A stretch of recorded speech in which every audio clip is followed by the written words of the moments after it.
Greetings, everybody. Keith here.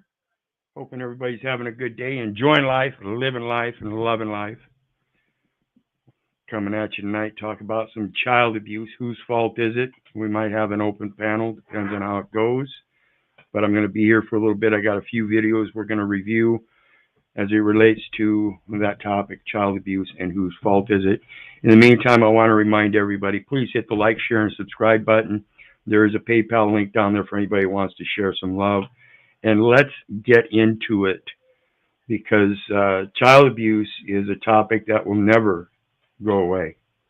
Just like the issue of God, it will never go away.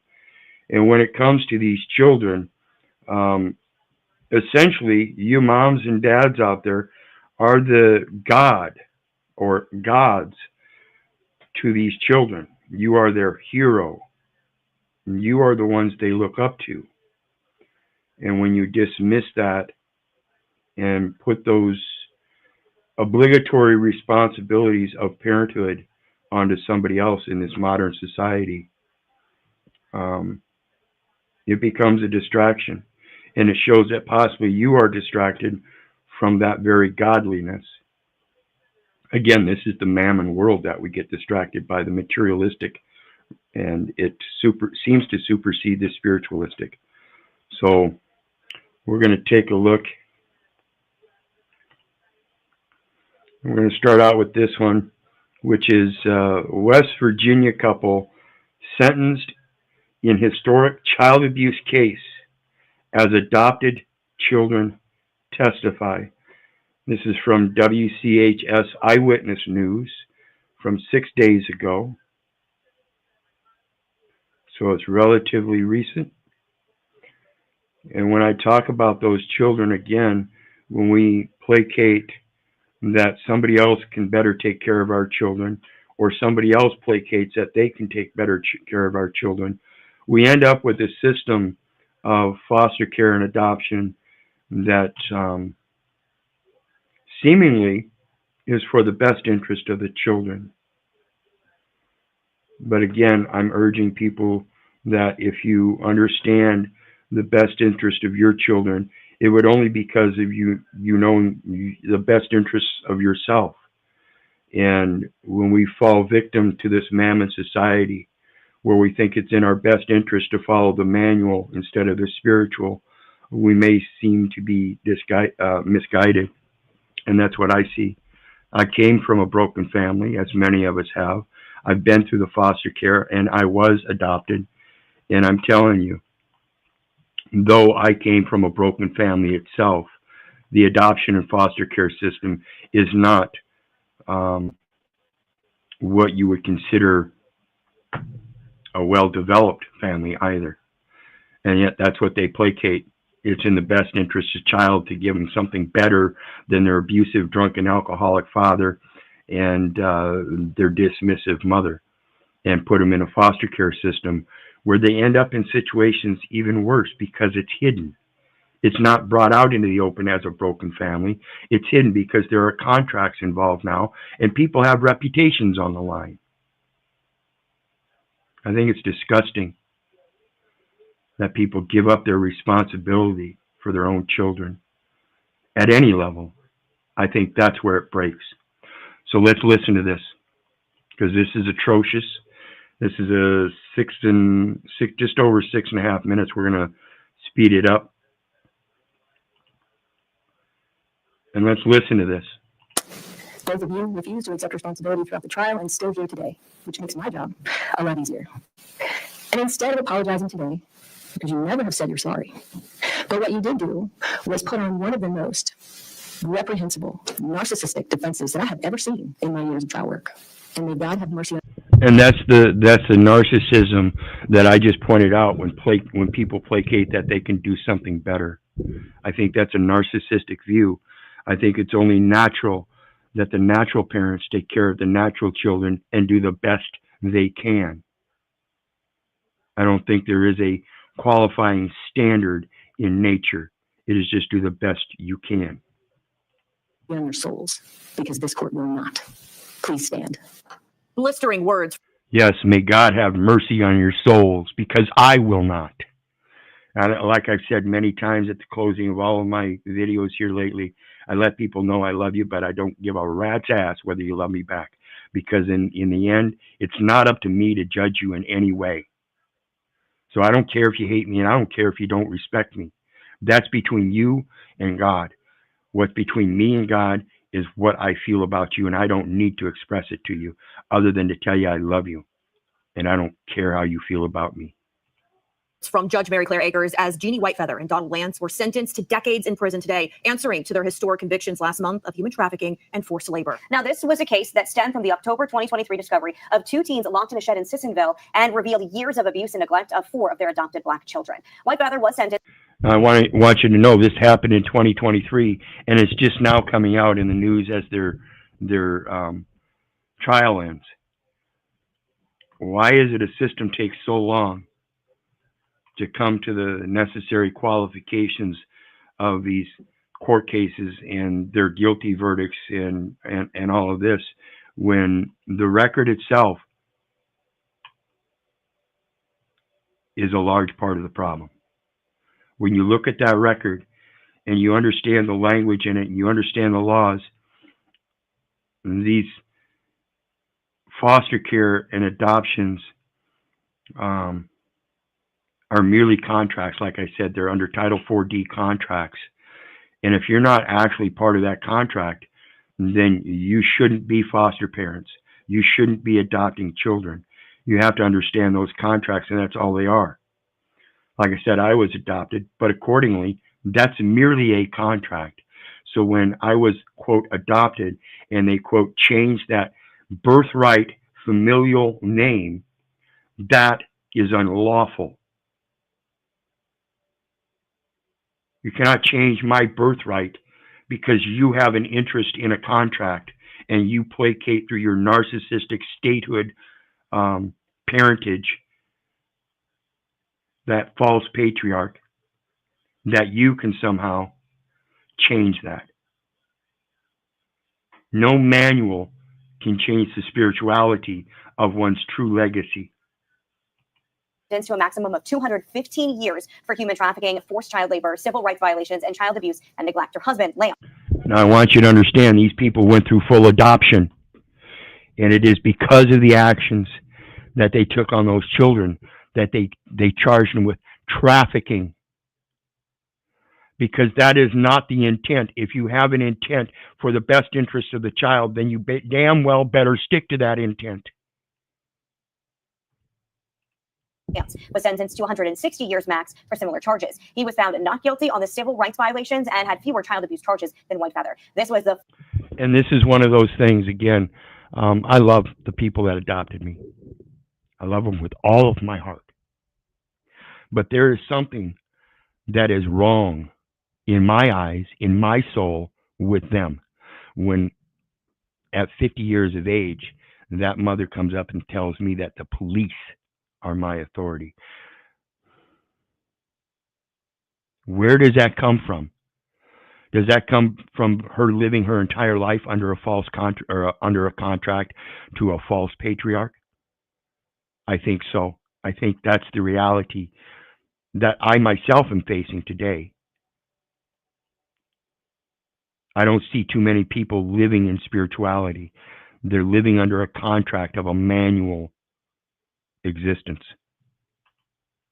First time in state history that human trafficking charges were ever brought on the state level. Prosecutors were able to prove to a jury that Whitefeather and Lance brought 5 adopted Black children to Sissonville in May of 2023 from Washington State, made them do manual labor, and neglected and abused them with physical punishment and a lack of basic necessities. And I'm going to tell you from firsthand experience, and it's not from every foster care, but this is something I did experience. And I'm telling you, when I was in foster care, I don't know about the other kids or anything, but I know when I traveled from home to home and I packed up my belongings to go to the next place, it was in a brown paper sack, a set of clothes with the essentials, toothbrush, hair, or toothbrush, comb for my hair, things like that. Nothing else. And I remember one home where I got out, and as soon as I got out of the car, the lady of the house grabbed my bag and told me to go ahead and join the others in the backyard. they were back there waiting for me. I didn't know what to expect. But when I got in the backyard, being about 8 years old, they handed me a shovel and told me to start digging. And what are we digging? We're digging up a hole in the ground to build a pool. Now, a bunch of little kids with the guy out in the backyard digging a pool. That's fine and dandy. You think it's, wow, that's interesting. Yeah, you get to go swimming. Not necessarily so, because in 3 months I moved to the next foster home and the pool just got finished. I got to swim in it once. And I'm not saying that that's manual labor, that's slavery. But I know it sure felt like it. I know it feels like Indian giving when you get a bike for Christmas, and then when you move to the next foster home, the bike doesn't go with you. I understood from a very young, early age the thing about the manual existence in this material world, and I saw a lot of souls empty with no spirit. All while receiving adoption payments from the state of Minnesota. Pinal County prosecutors holding a press conference this afternoon after securing the max sentence they were seeking. I am so grateful for the opportunity to work with the children in this case. They are so wonderful, so smart, so funny. They are going to do amazing things in this world, and I'm so grateful to be a part of getting some semblance of justice for them after. Whitefeather and Lance have also been ordered to pay $280,000 each in restitution to the children. And when Judge Mary Claire Akers handed down the sentence. Now, I don't know how long these children were in that foster care, but I do know there's 5 of them, and they granted $280,000 for each. I think that's rather fucking cheap, considering you can make money out of thin air.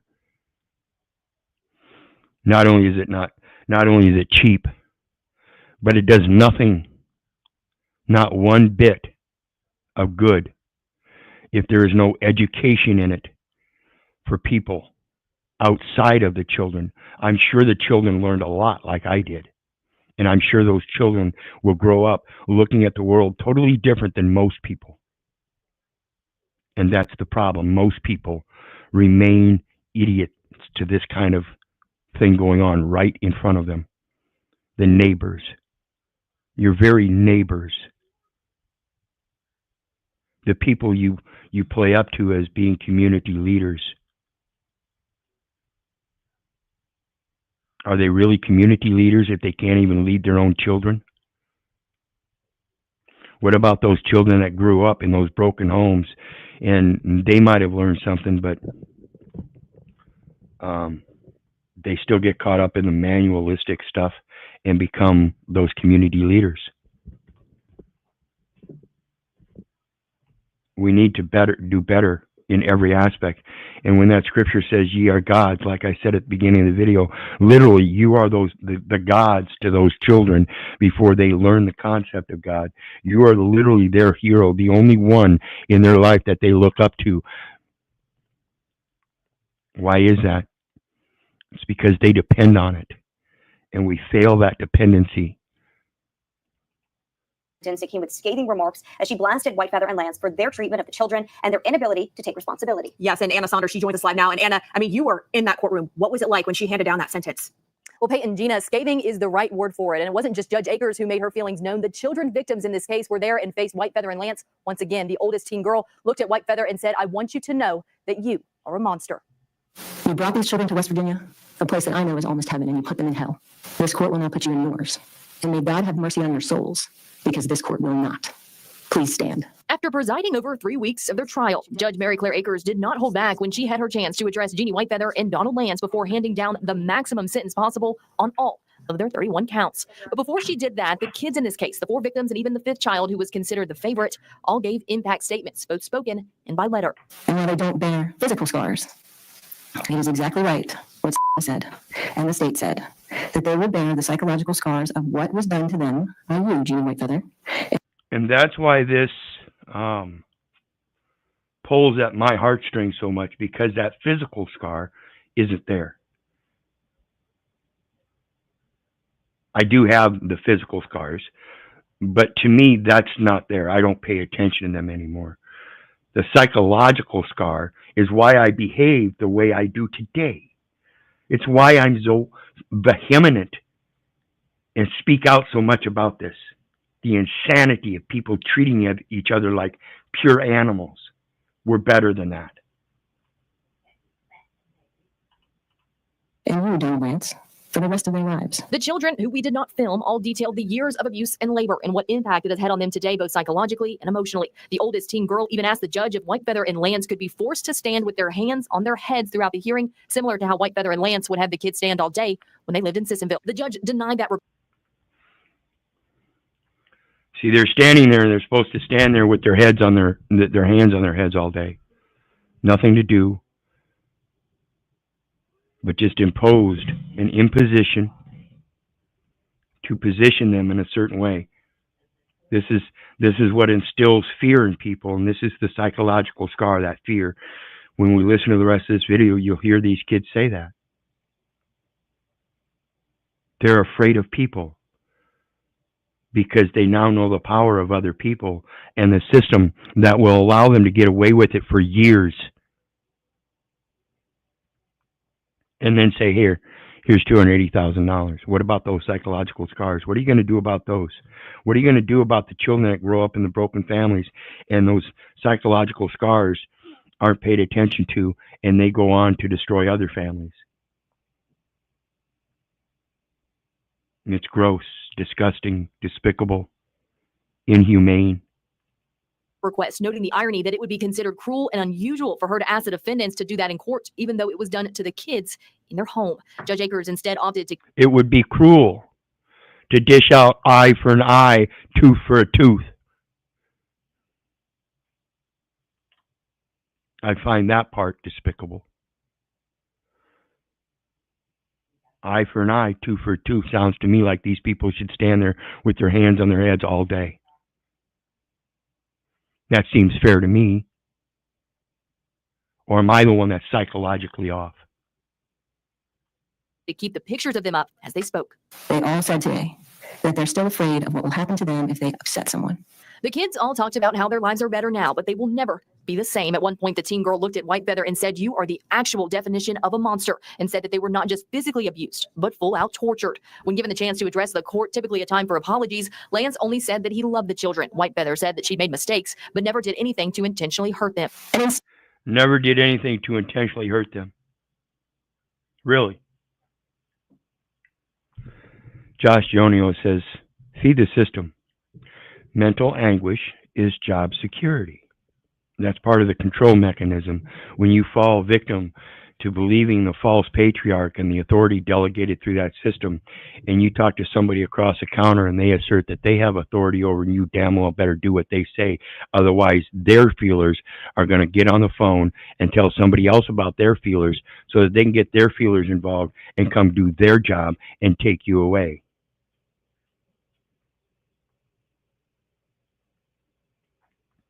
They do not reimburse you for the human experimentation. What do you think statistics is all about? And remember, when you take that word apart and you see it says statist, IC, statistic, statist, IC. That's exactly how I see it. I see it as a bunch of statists following a bunch of manualizations of numbers. That's not spirituality. Discog says some things we did not realize were abuse because that's all we knew at the time. That's what I was talking about. What about the guy that grows up in a broken family, doesn't know any better, doesn't learn the physical side of the abuse, and continues on? Those that hurt people. Isn't that what they say? I didn't grow up like that, thank God. Like I said, I came from an abusive family, but when I raised my daughter, I didn't physically abuse her in any way. I did what my adoptive parents did, which I thought was psychologically a good foundation. They made me sit down and write sentences, write essays about my behavior. So anyway, let's finish up with this one. Instead of apologizing today, because you never have said you're sorry, even though Ms. Whitefeather, you say you made some mistakes, you're not sorry for them. And Mr. Lance, I didn't hear you apologize either when you had the opportunity. But what you did do was put on one of the most reprehensible, narcissistic defenses that I have ever seen in my years of trial work. Defense attorney Mark Plants, who represents Whitefeather, said throughout the trial and even now she still denies any criminal responsibility. And what bothers me is the attorney that sits on that council and pushes these kind of defenses, doing everything they can to try to make these people seem not guilty. When I think effectively, if you're in it for the best interest of the children, like you state, then why are you acting in the best interest of the client to such an extreme to try to destroy the best interest of the child? This is one reason I don't give one flying fuck about anybody's attorney. If you hire an attorney, you've already proved yourself incompetent of the truth of God. That is who I seek in my counsel.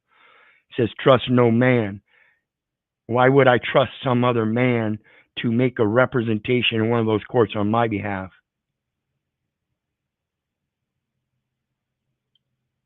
When this is the kind of shit they do. Granted, these people deserve the best counsel. But again, in my opinion, the best counsel would say, well, let's be real about this. You are guilty.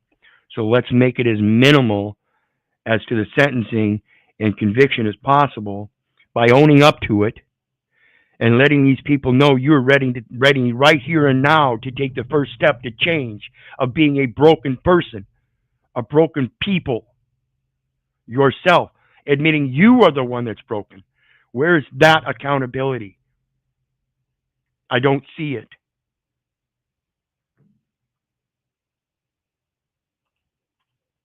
My client's side of the story hasn't changed. It really has been that they did the best they could under the circumstances and they didn't intentionally harm anybody. So I'm not surprised that they spoke their hearts, even though a lot of people disagree with it. That's their story, and that's what they told. The children also thanked everyone who got Yeah, that's their story and that's what they told. But everybody in the world knows better. And you sat there and let them try to play that story. You're just as incompetent and broken as they are if you don't accept the accountability that every adult has to the children. No matter whose child it is. And I've said many times, my mom is your mom. My dad is your dad. Your mom and dad are my mom and dad. Your children are my children. Your children or my children are your children. I have an expectation that you as an adult will always look out for the best interest of any child.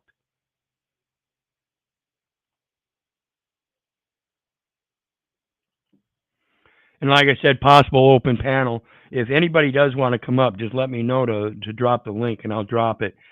But like I said, this is one of my passions. This is one of those things that upsets me to the core. So if you want to come up, feel free. Just let me know. them out of their situation. The neighbors, the deputies, the prosecutors, and now the judge. Judge Akers, in her remarks, also commending the Sissonville neighbors who repeatedly reported Whitefeather and Lands in Sissonville for months before their arrests. She called that the one good thing in this case. But the good in this is the people that took action here in the state of West Virginia. That's my call out. But see, people have a problem with that. People have a problem getting to know their neighbors and coming together. I remember when I was a kid, we used to have what they called block parties, where you could literally call the mayor up, say, hey, we're organizing a block party. It's going to consist of these blocks. And the city would actually come out and, through that permit, block off the streets. And we would have 4 blocks all blocked off, and everybody in that little tiny neighborhood would get together. We'd have barbecue. Everybody was drinking out and open.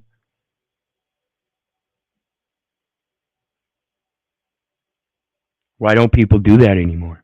I mean, that was a mere 40 years ago.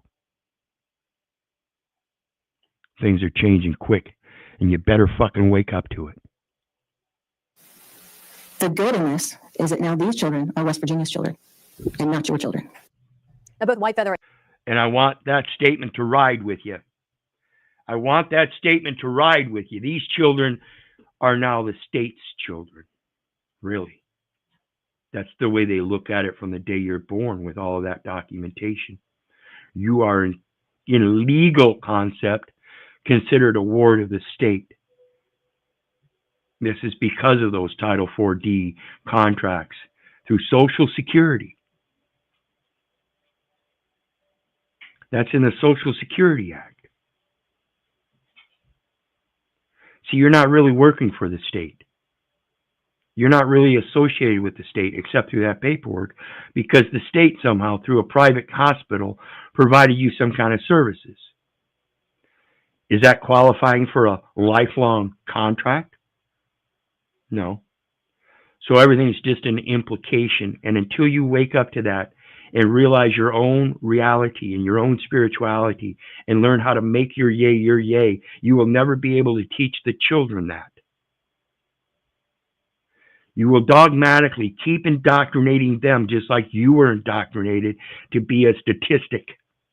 Oh, a statist, I see.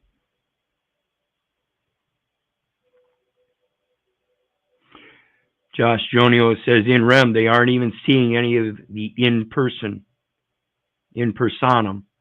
Right. In REM at the state level is the thing. The thing. What's a thing? Well, that's described by nouns, persons, places, and things. And the thing is attached to a name, which is a person, and a place where the event occurred. In personam is federal jurisdiction, where they deal with the person that was created through residency of the state, but has an automatic dual citizenship of a United States citizen under the 14th Amendment to say you have equal rights. That's all it is. It's paperwork. Goes on to say, did the parents did the parents work out a plan before they exploited the public trust by the bar eugenics? It is a big experimentation. Like I said, it's a matter of statistics. They're keeping track. They're keeping a record of the numbers, no matter what the qualifying noun is.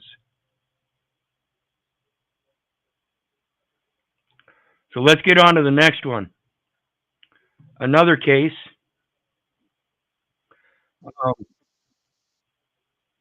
Report, Oxford Center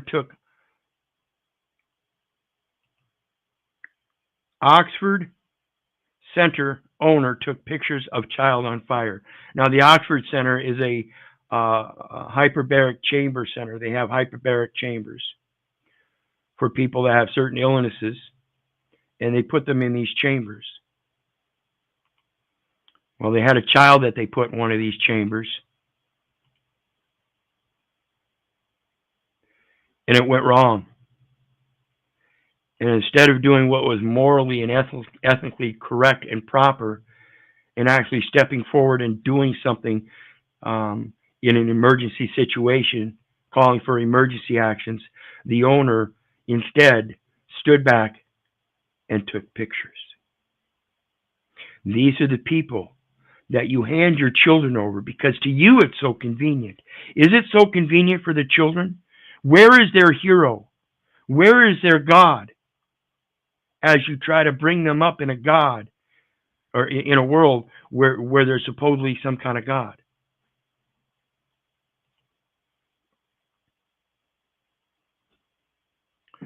That's basically what I'm saying, Rocky. I don't have any trust in this system whatsoever. It was fomented by weak men.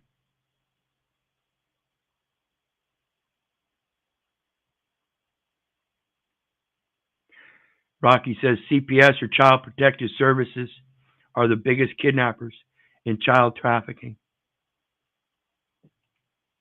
I tend to agree with it because, like I said, I know about the Social Security Act, the Title IV-D contracts, foster care and adoption system, and these laws are literally for nothing but foster care and adoptive parents when it comes to the Child Protective Services.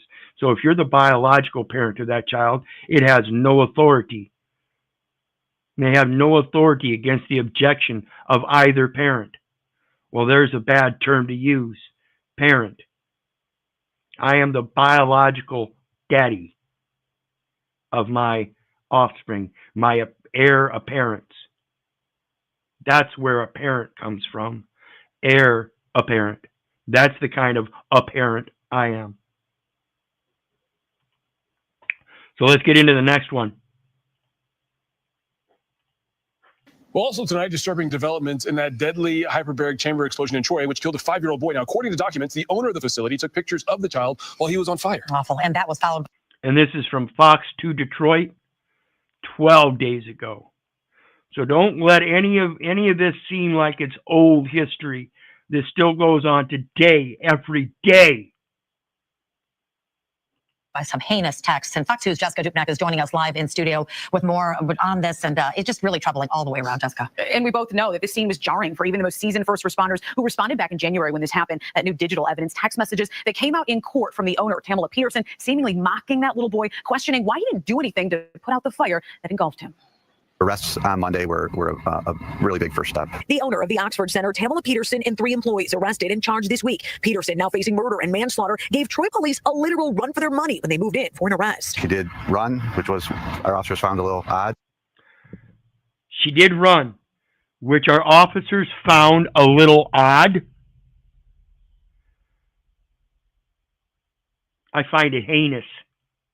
Like I said, instead of standing up and doing something about the emergency and trying to help the child, you stood back and took pictures, and when the police showed up, you ran? That's heinous. So egregious. And this is a woman. Your sole purpose in life is to bear children.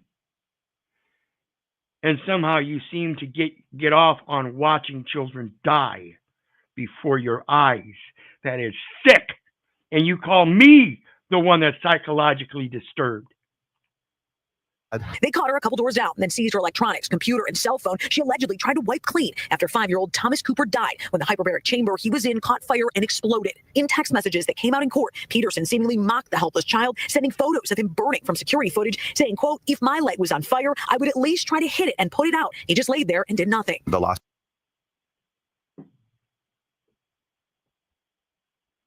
I got to take a minute and reload a bowl. So you guys ruminate on that. Let me put it back to the quote. If my leg was on fire, I would at least try to hit it and put it out. You're a fucking adult. Of course, that's obvious. But you're looking at a little child that has no experience.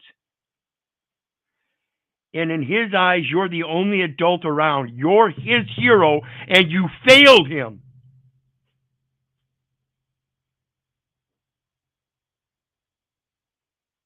You took upon that duty in a contract, a private contract, to provide hyperbaric chamber for the child so he could live. And that's the last thing you're interested in.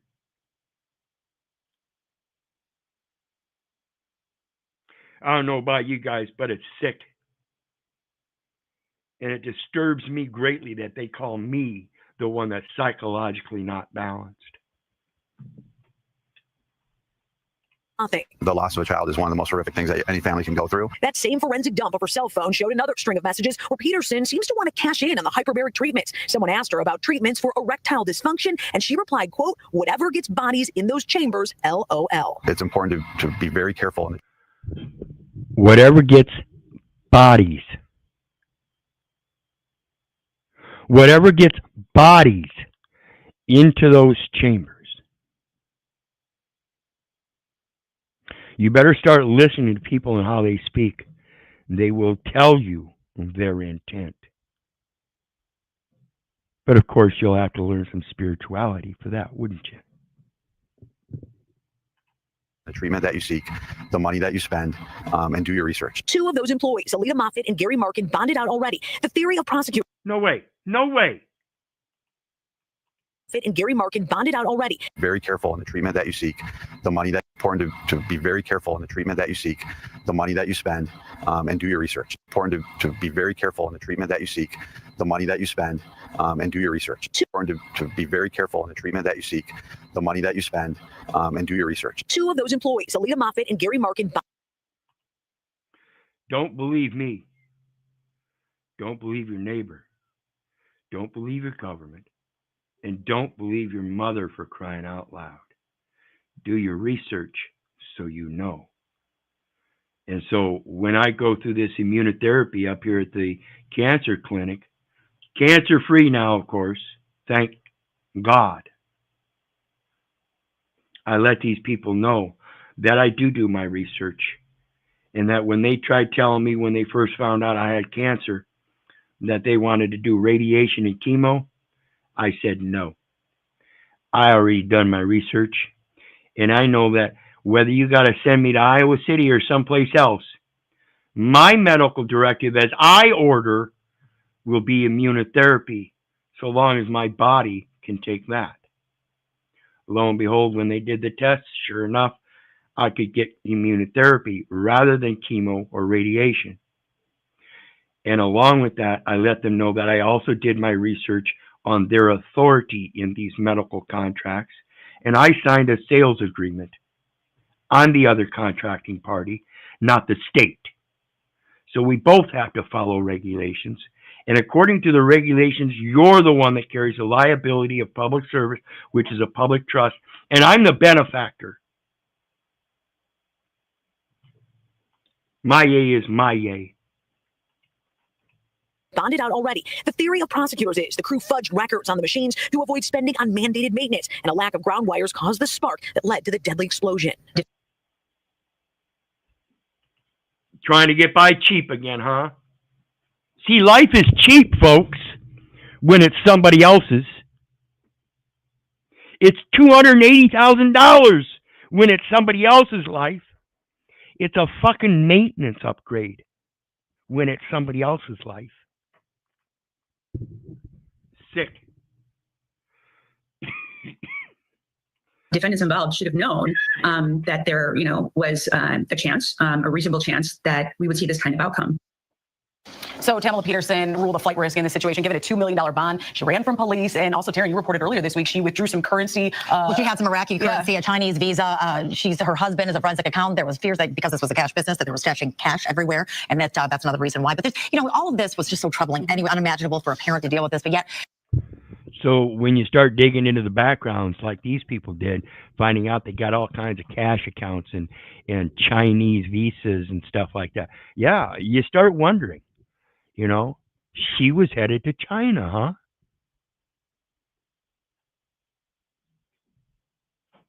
Disgusting. Now, when even more information, and you hear about these text messages and how purposeful, allegedly, this all was, it just really, you can't wrap your mind around it. Yeah, the tone of those text messages, and as of tonight, still in. You can't wrap your mind. It's been happening for a long time. Why don't you start wrapping your mind around it?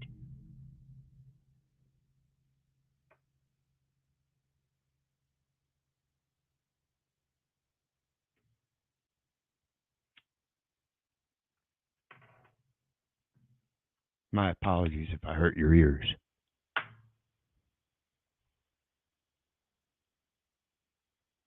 This is disgusting stuff, and this is why I tell you people, when you start watching these videos and stuff, make sure you get your fill and leave and go do something.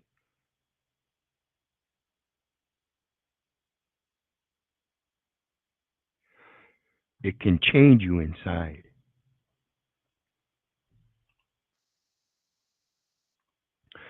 Now, the next one I have is a breaking news from Fort Worth, Dallas.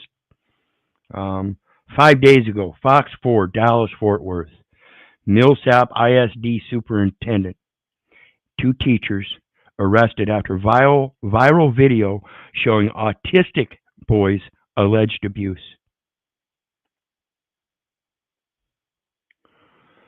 And again, it only takes one mouth. But here in a system that has to protect itself, that one mouth is covered up by those that are above them. So when somebody does speak out, it will still get covered up. I hope you people are paying attention. These are the kind of people you send your children out to deal with every day, no matter how old they are.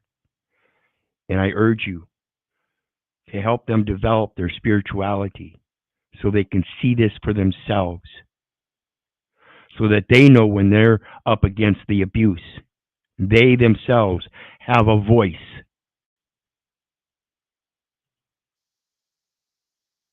Investigation into student mistreatment at a Parker County elementary school. 3 educators have now been arrested.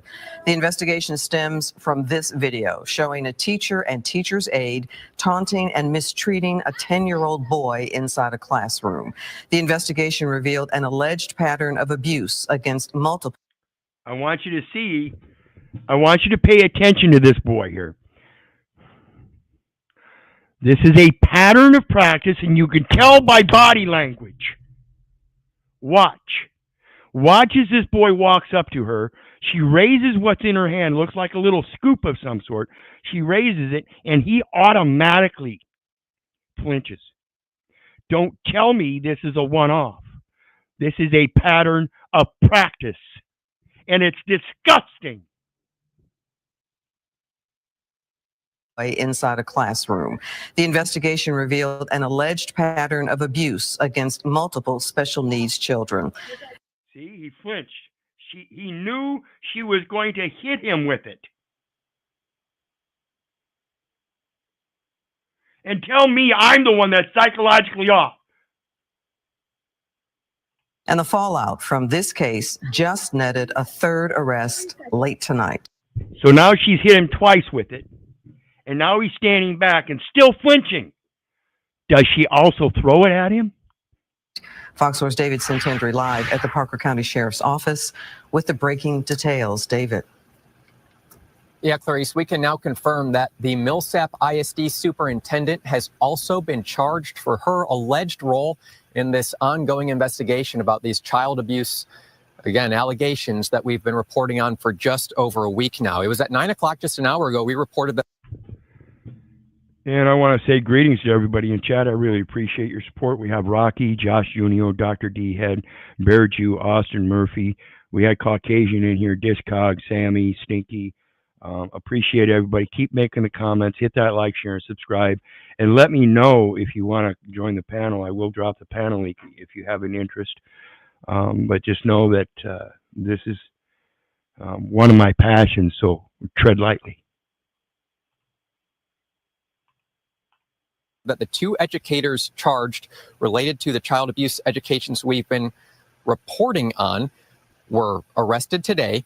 State Representative Mike Alcott then put me in contact with Parker County Sheriff, and Sheriff Russ Authier confirms to me that Millsap ISD Superintendent Mary Edie Martin has also been charged. That is for failure to report intent to conceal. That's a state jail felony. We do not yet have state jail felony, because she is known as a head of agency, which is who we're supposed to speak to.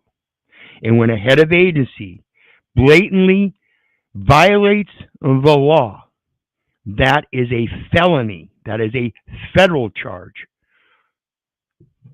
It's disgusting. And again, I want to remind you people, these are women, people that bear children themselves. Disgusting. have the arrest warrant for her, so few details at this point in time. However, we do have the arrest warrants for the 2 additional educators who were charged today, and that reveals. And that is not to dismiss any men either. Just so you gentlemen get it. I assume, and can only assume by the pattern of practice I've seen my entire life, that men would do the exact same goddamned thing. NPC in the house, salute!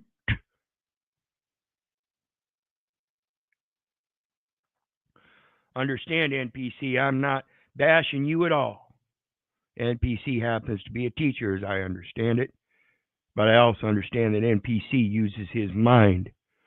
Been on his panel. Go check him out. Go give him some subs. Go give him some likes. Subscribe and get some information from reality from another man that knows how to treat the children and knows that this world is dependent on how he treats the children. At least that's what I get from you, brother. Appreciate it. That they were placed under criminal investigation. We knew that. And then 3 of their peers interviewed with Parker County Sheriff's detectives talking about more alleged abuse and more kids. No way. No way. Not with the pattern of practice found out on one child. You see why you should do your research, folks? Because it's not just one child. It's children everywhere. At every second of the day. And these are children that are looking for heroes and looking for gods before their comprehension of heroes and gods.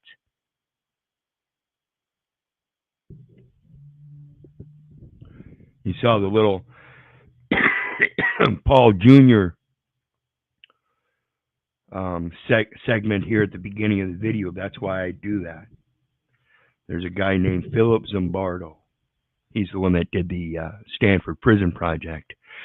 And he was so turned by his own project that he now runs what's called the Heroic Imagination Project. And I urge everybody to do some research on the Heroic Imagination Project by Philip Zimbardo and see how you yourself can be that hero for the children by implementing the ethics and morals in your own communities. That's all it takes.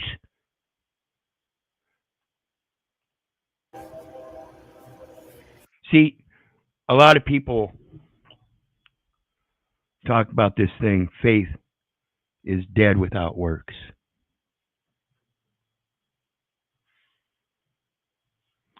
I urge you to read again the parable of the talents, where the principle is that you have a certain number of talents and you're supposed to go out and share those talents.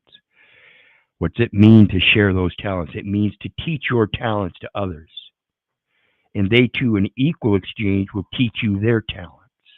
See, that's the true benefit. My people are destroyed for lack of knowledge. Therefore, the true benefit of life, to have life and live and prosper, is to have that knowledge and keep it.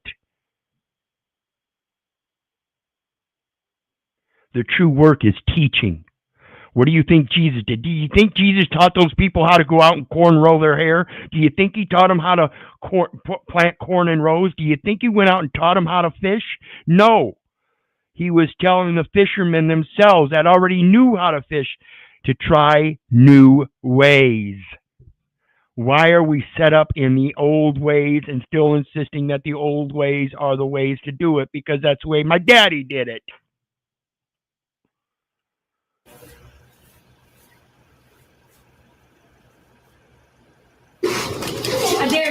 Video Fox 4 first broadcasted last week shows a Millsap Elementary School educator. All good, brother. NPC the Game says, thank you so much for blessing my channel, Mr. Little, yesterday. You're a real one, brother. You are too. Go check him out, NPC the Game. Show him some love.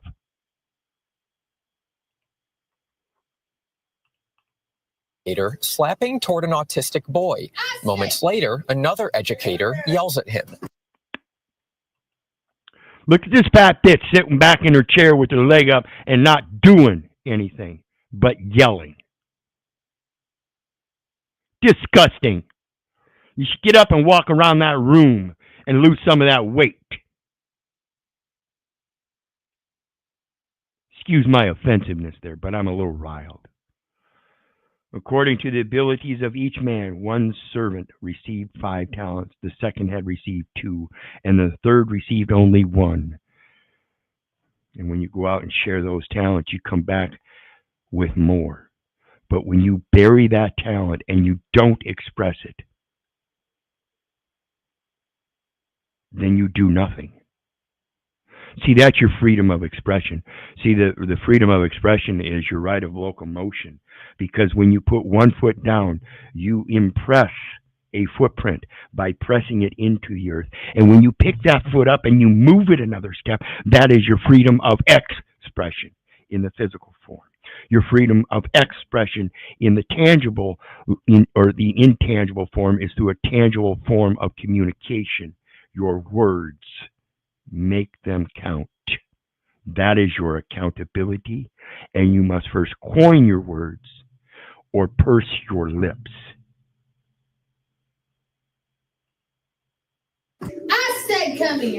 before repeatedly hitting him with a toy, then throwing the toy at the 10-year-old. Chewing on things. The incident happened in February.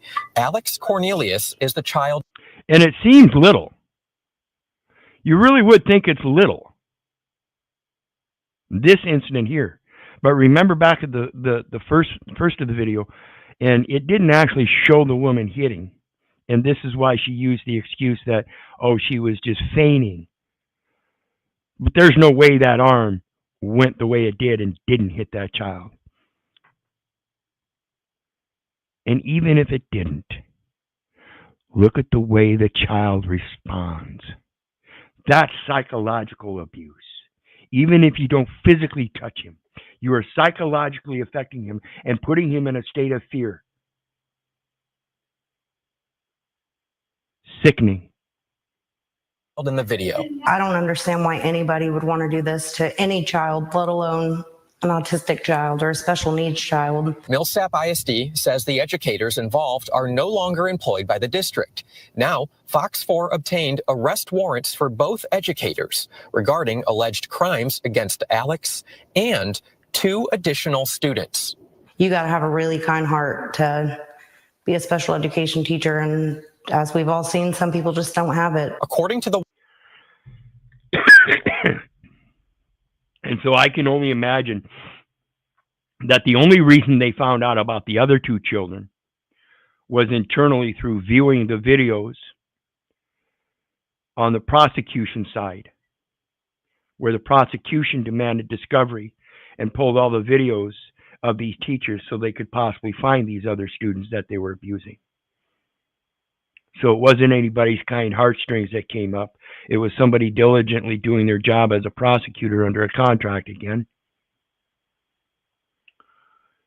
And only because it reached the level that it did that it hit their desk. It wasn't because she actually had any kind of concern. Because she's one of those attorneys that if she actually did have concern, this fucking problem would have been solved long time ago. Warrants. Teacher Jennifer Dale admitted swinging at Alex in the video, but claimed it was done playfully. One of her fellow educators recorded the video. Swinging at Alex in the video, but claimed it was done playfully. One of her fellow educators recorded the video. That educator and 2 others gave investigators sworn statements of ongoing alleged abuse. Dale is charged with official oppression for intentionally subjecting. See, you just can't see or physically touch the kid because it's just out of camera.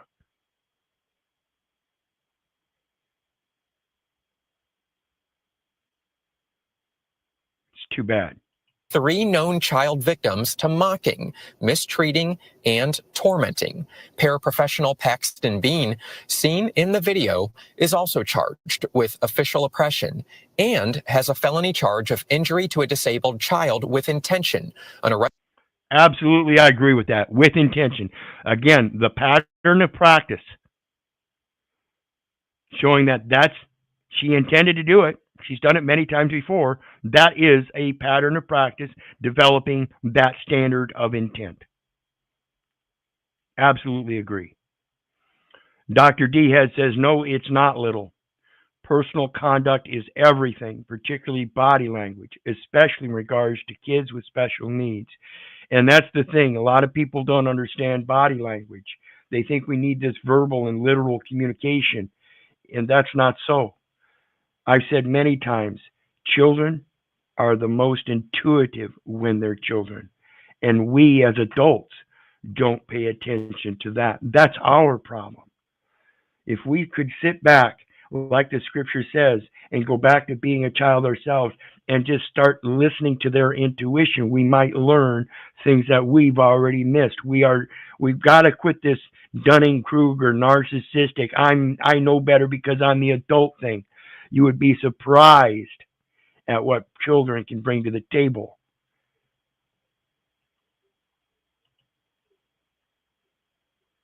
Yeah, she'll be popular with the girls in county jail. Yeah, a lot of them don't like child abusers. But I've got a question too. You know, how many of those women in there Again, it's not just men when it comes to being criminals.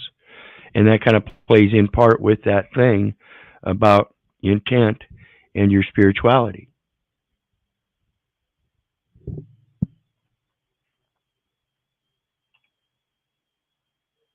I want to remind everybody, hit that like, share, and subscribe button. There is a PayPal link down there for anybody who wants to share some love. And I will drop the panel link if anybody's interested in coming up and discussing this. Arrest warrant claims Bean. I'm going to be here for a while. So I've got 3 more videos. One of them is,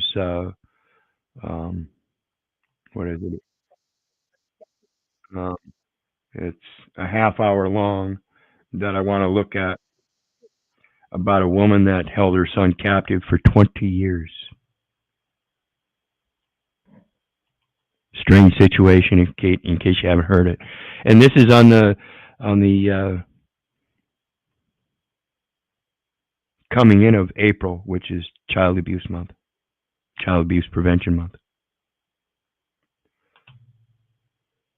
March 26th, April 1st, beginning April 1st to April 30th.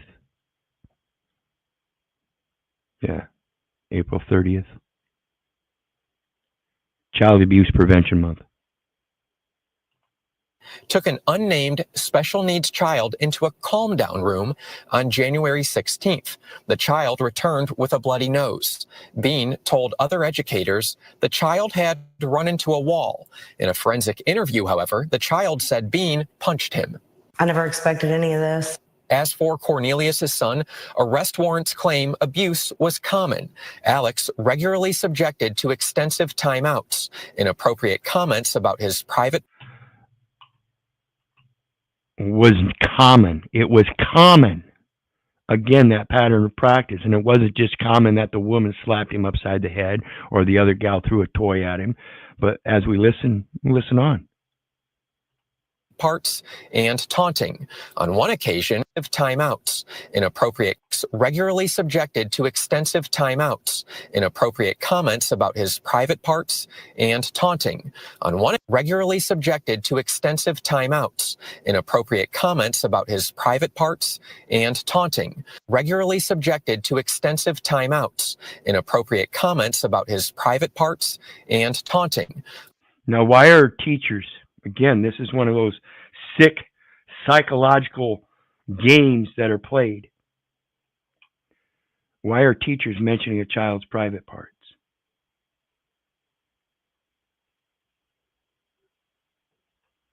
Why are teachers talking to children about their private parts? Isn't that mom and dad's job?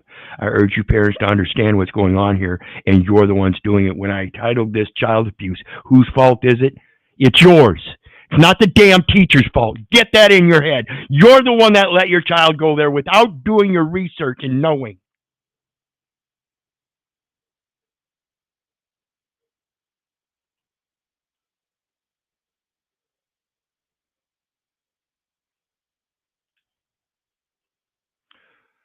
Rocky Shepherd says homeschool your children. Absolutely. I agree fully.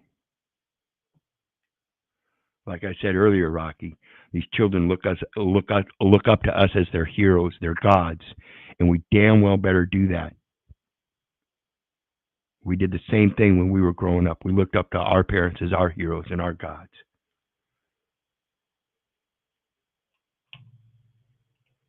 On one occasion, taunting until he covered his ears and began to rock back and forth, showing his anxiety. We want to make sure that these teachers are never teaching again. Alex's family believes had they not shared his story, criminal charges may have never happened. I'm very grateful that the Parker County Sheriff's Department worked so quickly on it.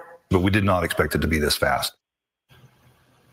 So where do we go from here? Obviously, this criminal investigation is ongoing. There's a court process that needs to play out. But in the meantime, there is a special called Board of Education meeting tomorrow with Millsap ISD at 8:30 in the morning. This has been in the works for several days.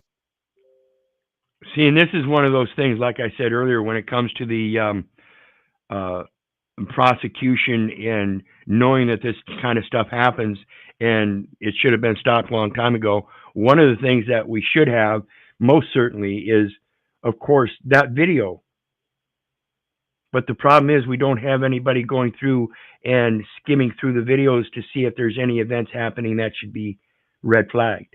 See, AI doesn't do that.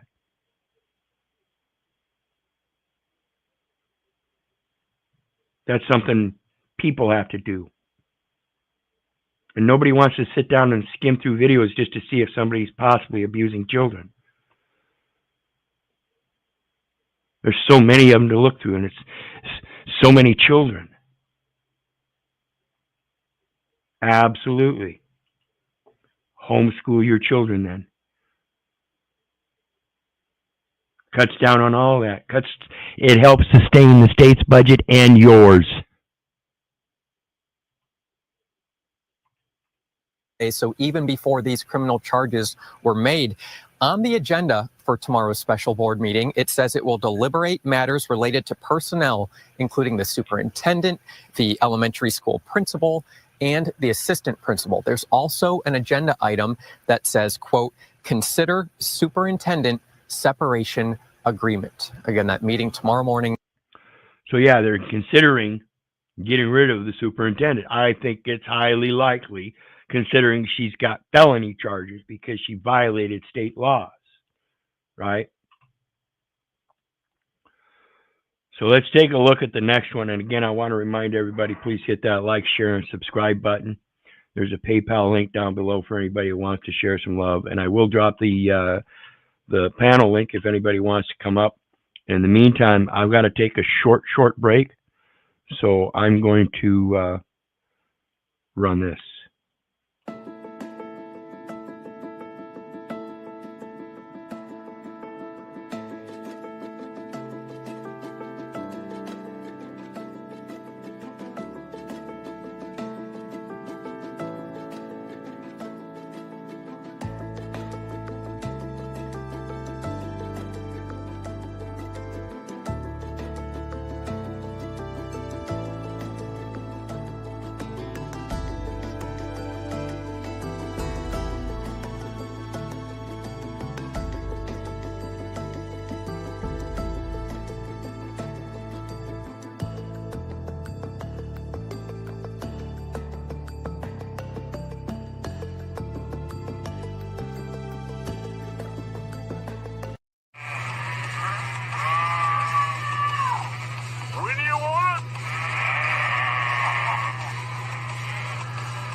Okay, thank you, everybody.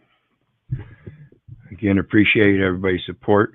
And the next one is on the MILSAP ISD board meeting Friday morning, where the community members attended that meeting on the heels of these previous accusations of that autistic child being abused. Now to a developing story out of Parker County and the MILSAP ISD. We have new details this morning involving 2 elementary school teachers and a superintendent who were arrested on charges relating to the alleged abuse of 3 elementary age students. Right now, there's a packed house at district headquarters where dozens of parents are hoping for the removal of the superintendent. Our Lacey Beasley has been in MILSAP all morning. And Lacey, I understand you just got out of the meeting. Tell us, what's the latest on this? Hey, Karen, lots of parents, family, and friends took to the podium defending these 3 students who also have special needs. Now, we're about to show you that cell phone video that shows the alleged abuse of 10-year-old Alex Cornelius, who also has autism and is nonverbal. And for the first time, we're hearing from the woman who took this video, and she says after she reported it to the superintendent, Dr. Edie Martin, she was told to keep quiet. Instead of taking immediate appropriate action, Dr. Martin assured me that everything would be handled correctly. Instead of acting in the best interest of the students and reporting to the proper authorities, Dr. Martin hired an external investigator. I, along with other witnesses, were asked to sign a document stating we could not speak about the case. We were silenced. This is not what accountability. Okay. See the importance that document she signed created a contract. Okay. Understand the basic, simple contract. When they sign, when When they create a document and say you can't say anything about this and you sign it, that's your fault. I said, nope, I'm never going to sign that. I'm running my motherfucking mouth. I'm not going to do that to begin with. I wouldn't even have stooped so low as this woman did. I consider that low. I am appreciative that she stood up and took the photos and stuff, and she's doing what she is now, because that's the crux of this whole situation. But I'd have never signed that document. That's for damn sure. Ability looks like. Now, Jamie Riggs goes on to say she showed this video to Dr. Martin on February 19th, one day after it happened. It wasn't until weeks later that parents say they found out. This video shows teacher Jennifer Dale raising her arm to seemingly hit 10-year-old Alex. According to the arrest warrants obtained from the Parker County Sheriff's, Dale says she did this, quote, playfully. Investigators say Dale is charged with official oppression, meaning she, quote, intentionally mocked, mistreated, and tormented the 3 victims. Another video shows paraprofessional Paxton Dean throwing a toy at Alex. Dean has also been charged with official oppression and injury to a child with intentional bodily injury. Superintendent Mary Edie Martin was also arrested for failure to report, intent to conceal regarding abuse allegations. I talked to Alex. See, I don't know about you guys, but most of the time when I see this stuff, I don't see the abuse and bullying coming from other children. I see it coming from the teachers themselves. Now, in regular school, yeah, that might be different. I went through regular school, and it was, yeah, there was a lot of bullying. I could see that. But in all these videos that I've seen with autistic children, I don't see it's the autistic children abusing other children. I see it the teachers abusing the children. Let me know otherwise if you think otherwise. But that's what I see. Alex's family right before the meeting, and they say watching those videos of abuse was gut-wrenching. Now, right now, the board is in executive session and has not returned yet. They are talking about the future of Superintendent Dr. Martin, as well as the principal and assistant principals of Millsap Elementary who are currently on administrative leave. I also talked to the grandfather right before this meeting, and he tells me to tell the audience and tell the public that he's thankful for the community that has come up to support his family. Karen? Yeah, finally the community came up to support. But that was because it took so long. What happened? I love beef sticks. What happened that it took so long? I mean, again, there are things that we can do to prevent this. And moms and dads, that part lies on your shoulders.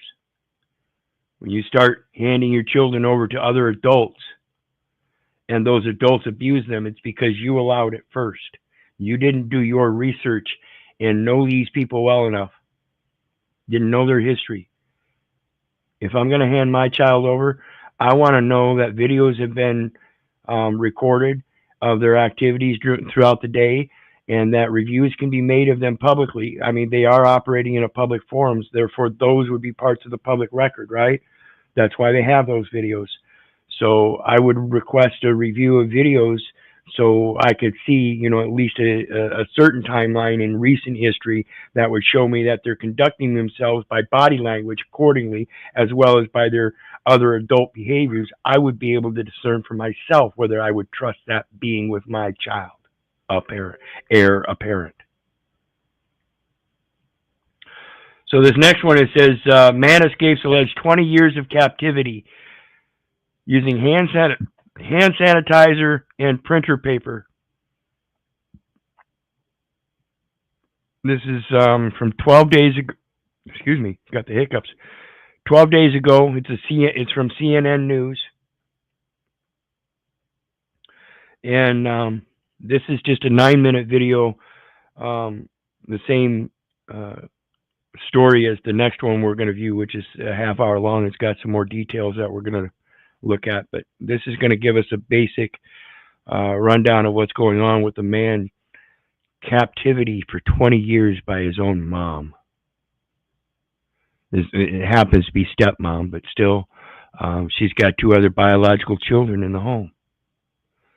And dad was there evidently too. Dad ended up in a wheelchair and then passed away, and mom and the other adult children's, despite the fact that dad was gone and all authority from him was gone, carried on his authority and said, well, in our own favor, we're just going to keep him locked up anyway. How convenient. How does this kind of broken families spread like that. It's because we don't have very many good parents left. We don't have very many good moms and dads left. That's the sad part.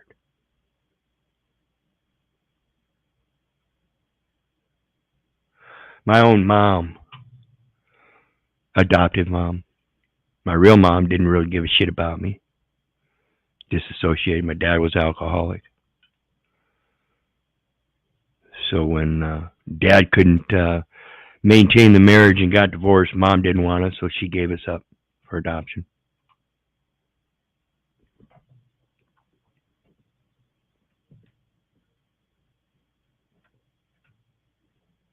I'm glad I didn't turn out like this. Disturbing discovery last month while responding to a house fire. At the property, they found a middle-aged woman and her 32-year-old stepson who claimed he'd been kept secret his entire life and revealed startling allegations of abuse. CNN's Gene Casares has the story. 33 years of law enforcement, this is the worst treatment of humanity that I've ever witnessed. The worst treatment of humanity I've ever witnessed. 30-some years in law enforcement. Dr. D-Head says Jonathan Taylor got to long live his legacy. There you go, brother. Dr. D-Head again says Charlotte Thomas Iserby, long live the legacy. There you go, brother. Shout out. When authorities were called to a home on fire, they were looking for anyone who may be trapped inside. Officers and fire investigators quickly realized that there was a room in the house that appeared to have locks on it from the exterior portion of the house. A 32-year-old man was locked inside that room. 32-year-old man locked up for 20 years. That means they locked this kid up when he was 12 years old. Even though it's a 32-year-old man, understand this is child abuse. This is child trafficking. This is kidnapping. All kinds of things. It's intent to kill. Denying a man his very own humanity and the necessities of life.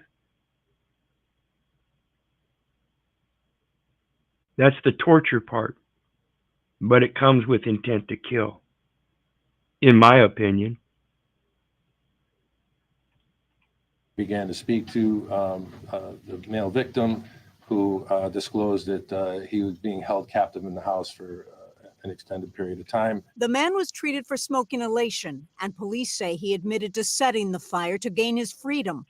He also told them he'd been held captive for more than 20 years by his stepmother since he was about 11 years old. He said he was only fed 2 sandwiches and 2 cups of water a day. Authorities say he was held in an 8 by 9 foot storage room with no heat or air conditioning, and he suffered serious physical consequences. According to a police affidavit, the 32-year-old is 5 feet 9 inches tall and just 68.7. It is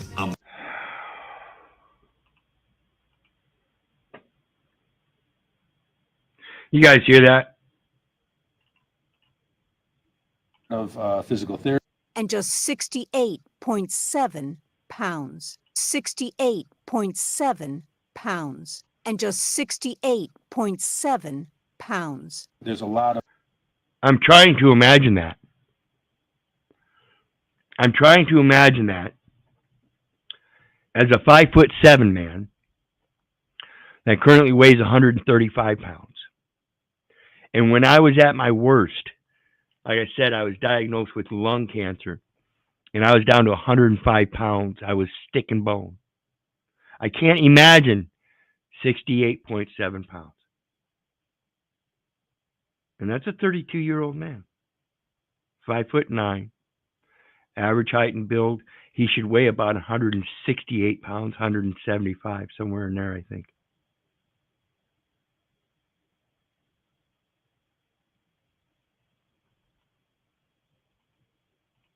Of physical therapy that he'll have to go through.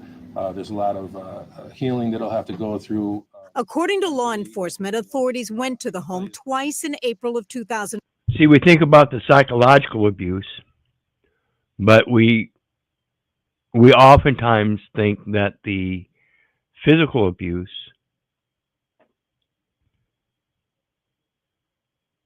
isn't quite so bad. But when you put this picture together with 68.7 pounds, 20 years, being locked up and not being able to associate with anybody,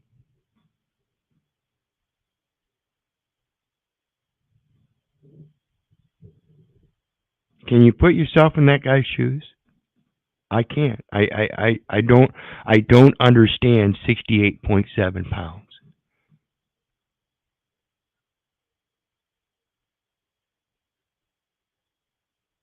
That physical abuse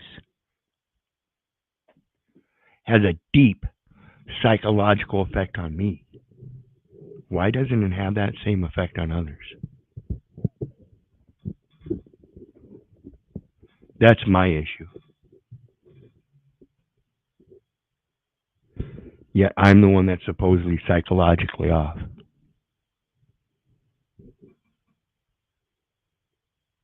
I don't see that either. Fuck you. 2004. The first visit was a welfare check requested by the Department of Children and Families. Officers went to the house. The house was clean. It was lived in. They spoke to the victim at that point in time, and there were no cause for any alarm. Later that month, the family attempted to file harassment charges because the school district continued reporting the family to DCF. The affidavit. The school district continued reporting the family. But when it came to the sister, excuse me, when it came to the sister or family member or whoever that came to visit one time and reported, there was no follow-up.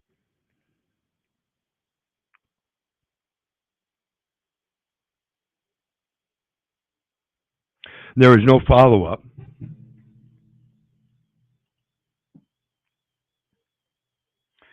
And it kind of makes me wonder, the family member that reported them for abuse, did they really have a concern if there was no follow-up? And I ask this because in my particular situation, like I said, I was brought up in foster care for a number of years and then finally adopted. But I had 4 brothers and sisters.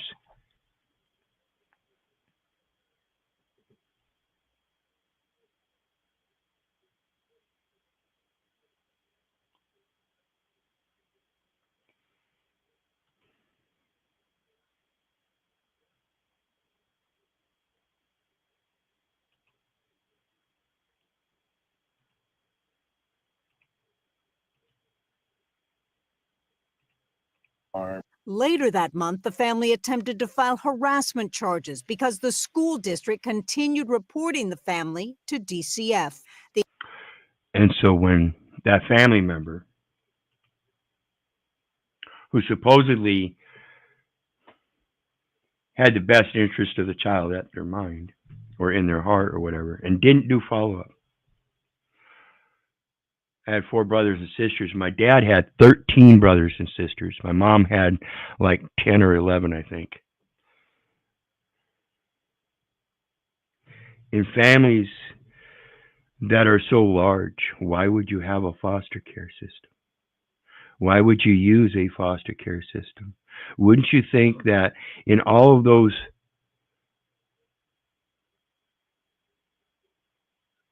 brothers and sisters and all those familial members, wouldn't you think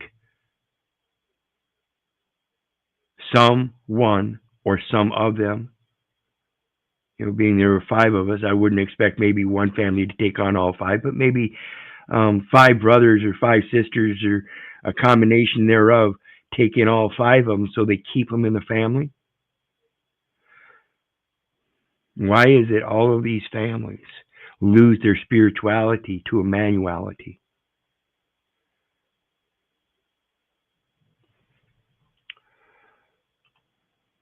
Dr. Diaz says, El Perro, will you elaborate on meaning of psychologically off? They think I'm the one that's unbalanced. I think when you don't pay attention to it, you let it slide off your back like water off a duck's back, that maybe there's something wrong with you.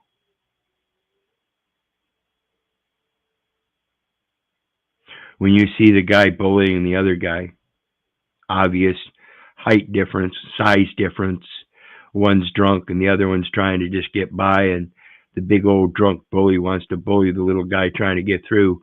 What do? You go up and poke the drunk in the eye.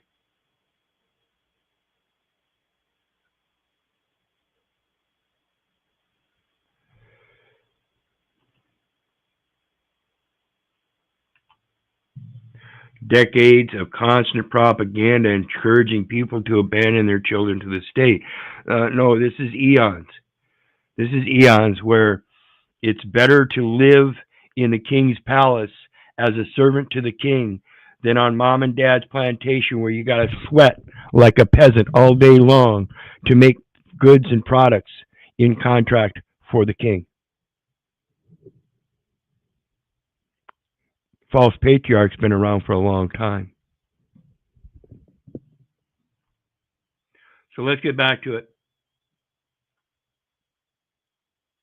Like I said, it's a familial problem, not a state problem. Build your families, make them strong, and the false patriarch can't invade. The affidavit says after that, his stepmother pulled him out of school. It's just unfathomable that anyone could treat someone this way. The alleged victim says he wasn't allowed to use the bathroom and instead had to use bottles and newspaper. His stepmother, Kimberly Sullivan, was arrested on charges of assault, second-degree kidnapping, and first-degree unlawful restraint. Her attorney says the allegations against her are not true.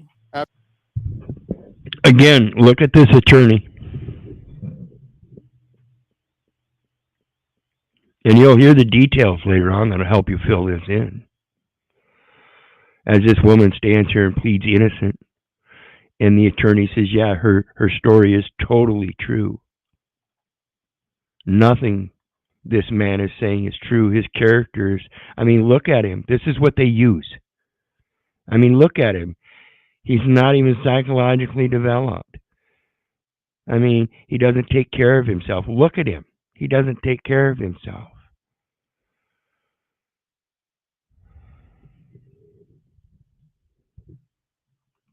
Absolutely not true. He was not locked in a room. She did not restrain him in any way. She provided food. She provided shelter. She is blown away by these allegations.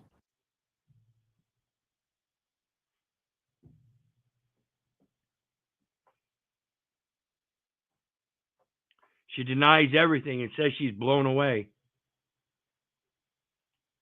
Jean Casares, CNN. She provided food in a room. She did not. Absolutely not true. He was not locked in a room. She did not restrain him in any way.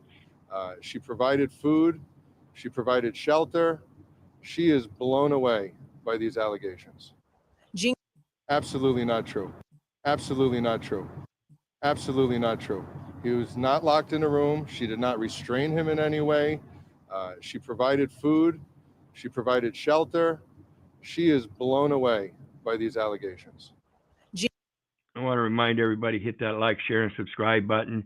And there's a PayPal link down there for anybody who wants to share some love. Always appreciate it. And of course, just ask if you want me to drop the panel link to come join the panel.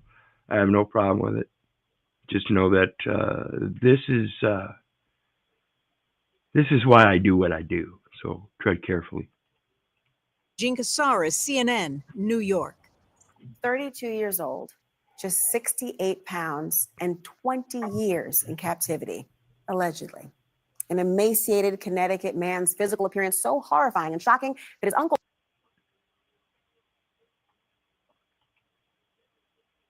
told police, quote, he looks like a Holocaust survivor. How did he get to this point? Who knew? And why are we just hearing about this now? Well, the man who officials are calling male victim 1 tells police that the last time he left his family property was when he was 14 or 15 to dispose of yard waste with his dad. He says his dad and stepmom starved him and physically abused him since he was a child. And that things got so bad, he started stealing, eating from the garbage, and drinking toilet water. Then came the alleged confinement, a punishment, he says, for sneaking food. But things got even worse just over 1 year ago when his dad died. His stepmother allegedly became even more restrictive, deadbolting him in an 8x9. So he's saying it became worse when his stepfather died. So these people are posing that the stepfather is the one that set the rules and they were just following the rules. But then when he died, they were still just following the rules, but enhanced them a little bit, huh? Absolutely not true. Absolutely not true. Absolutely not true. Remember that? Foot room where he says he would stay for 22 to 24. This is disgusting. Like I said, this is a woman who bears her own goddamn children. And those own goddamn children that she did in fact bear stood up and did the same fucking shit she did. 4 hours a day. I want you to look at this next photograph carefully. You're looking at the inside of the home where it all allegedly took place. It may be the only glimpse we get into the space where male victim 1 allegedly suffered these abuses. It's also the home he set fire to last month. He says he was done and used printer paper, hand sanitizer, and a stolen lighter to light that fire and finally get authorities' attention. Now his stepmother is facing charges of assault, kidnapping, and cruelty, but she denies any wrongdoing. Her lawyer saying, "My client maintains her innocence and looks forward to clearing her name." For more on this, let's bring in the mayor of Waterbury, Connecticut, where all of this took place, Paul Pernaruski. Mayor, thank you for joining us. I do want to play some of what the police chief had to say today. Listen. 33 years of law enforcement. This is the worst treatment of humanity that I've ever witnessed. It was worse. I don't know. I didn't listen to this full next video. All I know is it's a breakdown by somebody of law and crime, and so we're going to listen to that. And I'm just giving the preemptive thing that I know of. This one I did watch. They didn't mention anything about that in here. And that's to Bad Barney No Bullet. Says, didn't they say he was taken two times to the hospital during the 20 years? So we'll find out. We'll find out. Worse than the conditions of a jail cell. Watch what eggs do to your brain. Your brain is showing signs of dementia. Mayor, what more are you learning tonight about the conditions of this victim? I mean, the conditions were just deplorable. As the chief said, it was a small area. He was held in 9 feet by 8 feet. The windows wouldn't open, the door locked from the outside. It was a door. Right. You know, I thought about that too. Dr. D-Head says, makes me wonder what really happened to the stepfather. See, if the stepfather was wheelchair bound, you know, what then? You know, see, they're the ones that are in control of his diet and his movement and all that, just like the son, right? And I'm telling you, it was 3 adult women. She's got 2 adult children of her own that were all involved in it.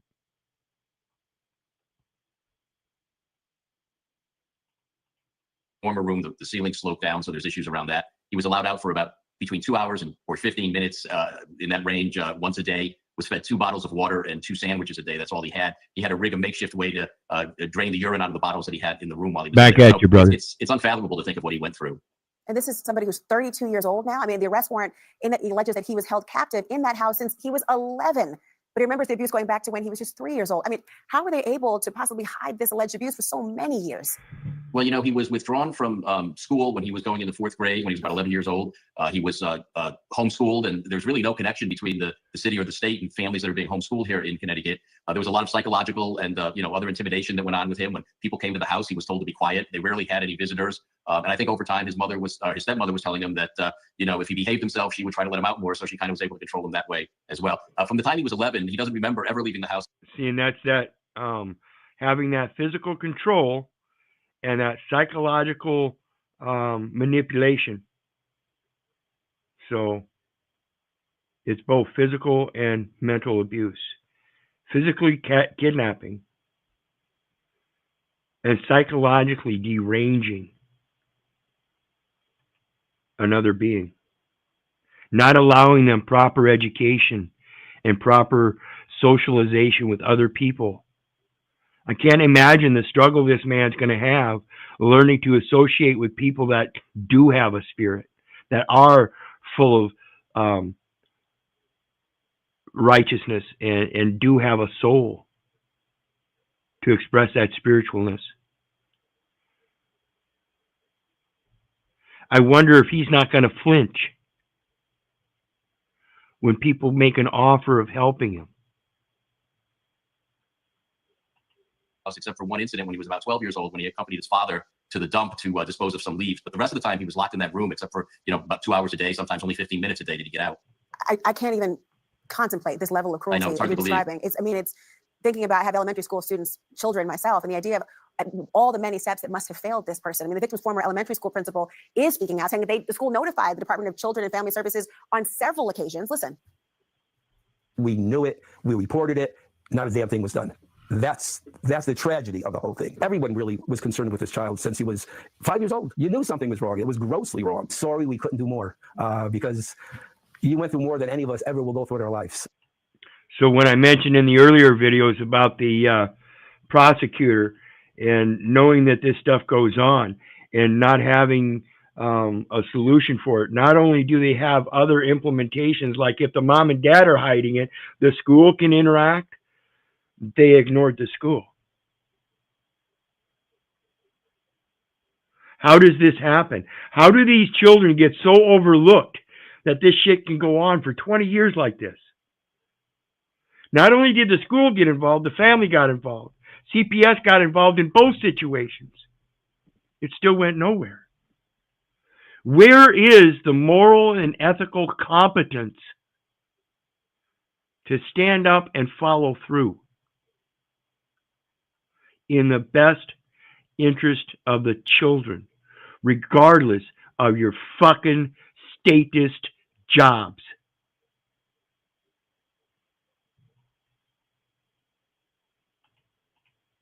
Pretty serious, your eyes. Think about that. I mean, in the arrest warrant affidavit, the Excuse my language. victim states that child services visited the home twice, and he was told to tell them everything was okay. Mayor, how could something like this be missed? Yeah. We do know they were called twice. That was the point at which he ended up being. See, and that's the part that reminds me, as I pull up full screen here and show you this nice little short mustache, that somehow here on American soil, we are slowly turning into Hitler's willing executioners, willing to just do our job because our boss said so. That false patriarch that's got you believing you're better than the next guy because he's your daddy.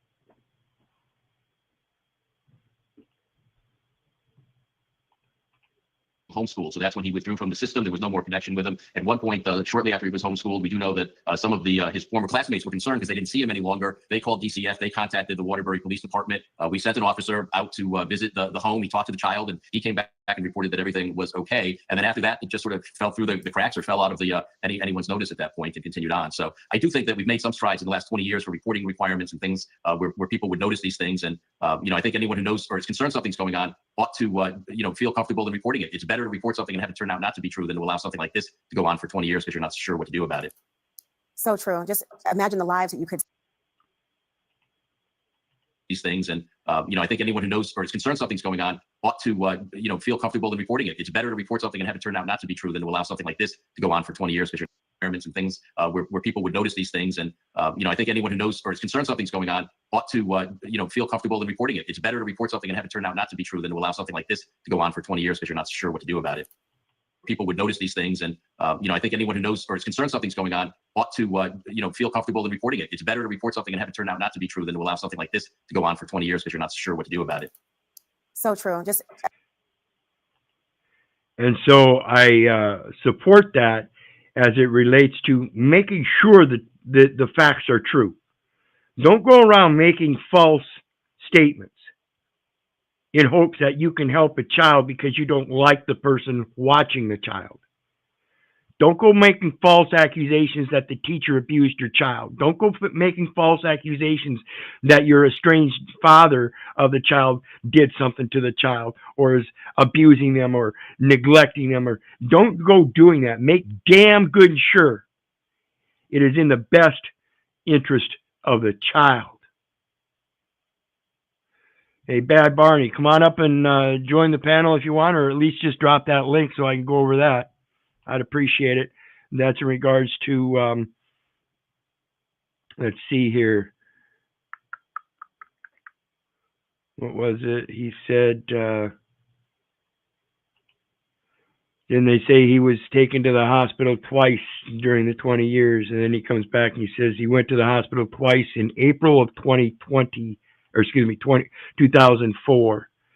So there's a link. Come on up and drop me a link or come up and talk about it so we can get to the source of it. And greetings, disciple. And we're going to get in to the next video here, which is the full half-hour law and crime video. And let's see here. Yeah, it's law and crime. 8 days ago. Let's pull up their link.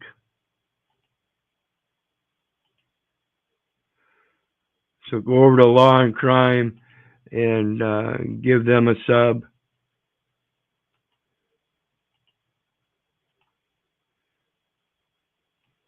And we got Sincere with us today. How you doing today, brother?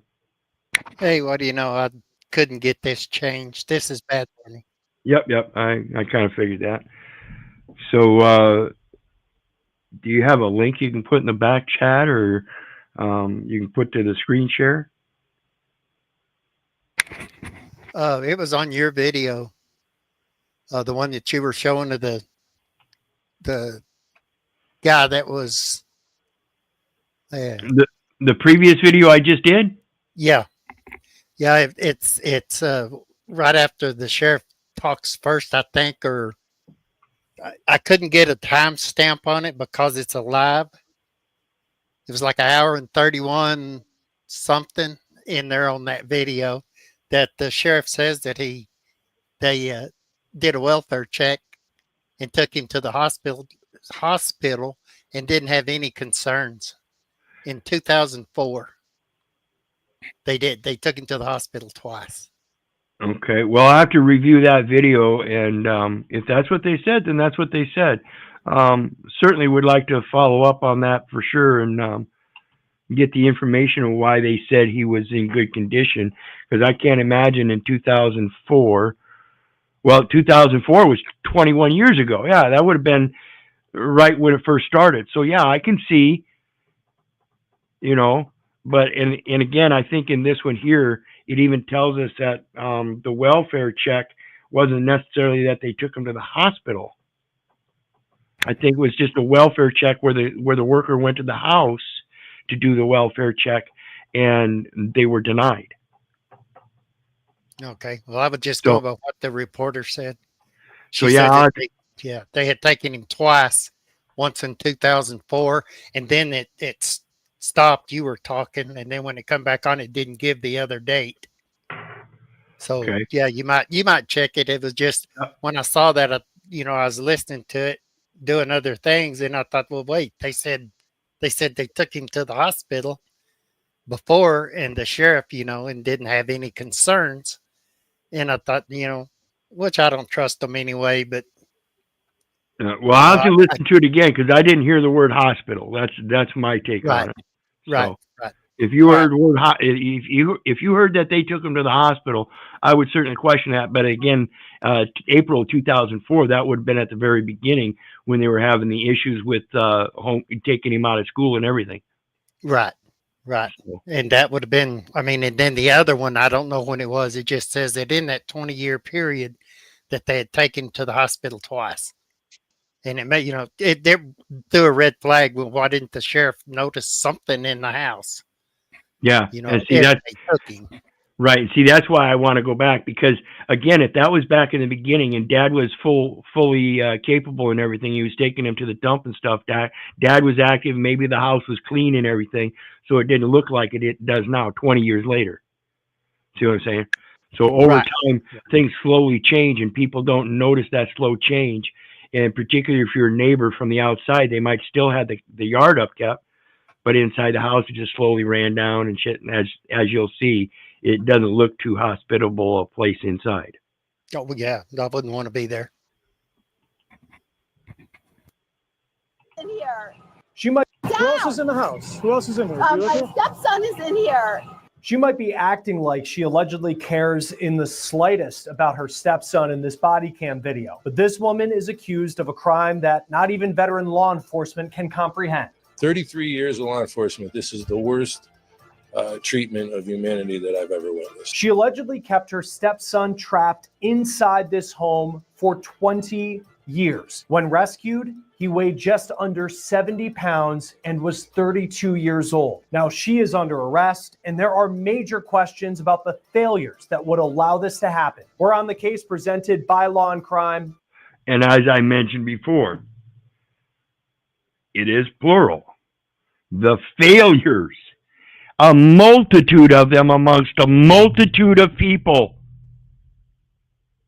just doing their job. I'm Chris Stewart.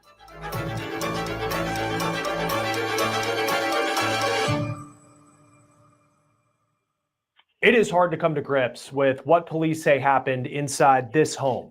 You see this picture here. This is in Waterbury, Connecticut. Firefighters responded to a call here for a fire on February 17th. Inside that house, they found much more than just flames and smoke. They say they found a terrifying story of abuse and neglect, and they say this woman is allegedly responsible.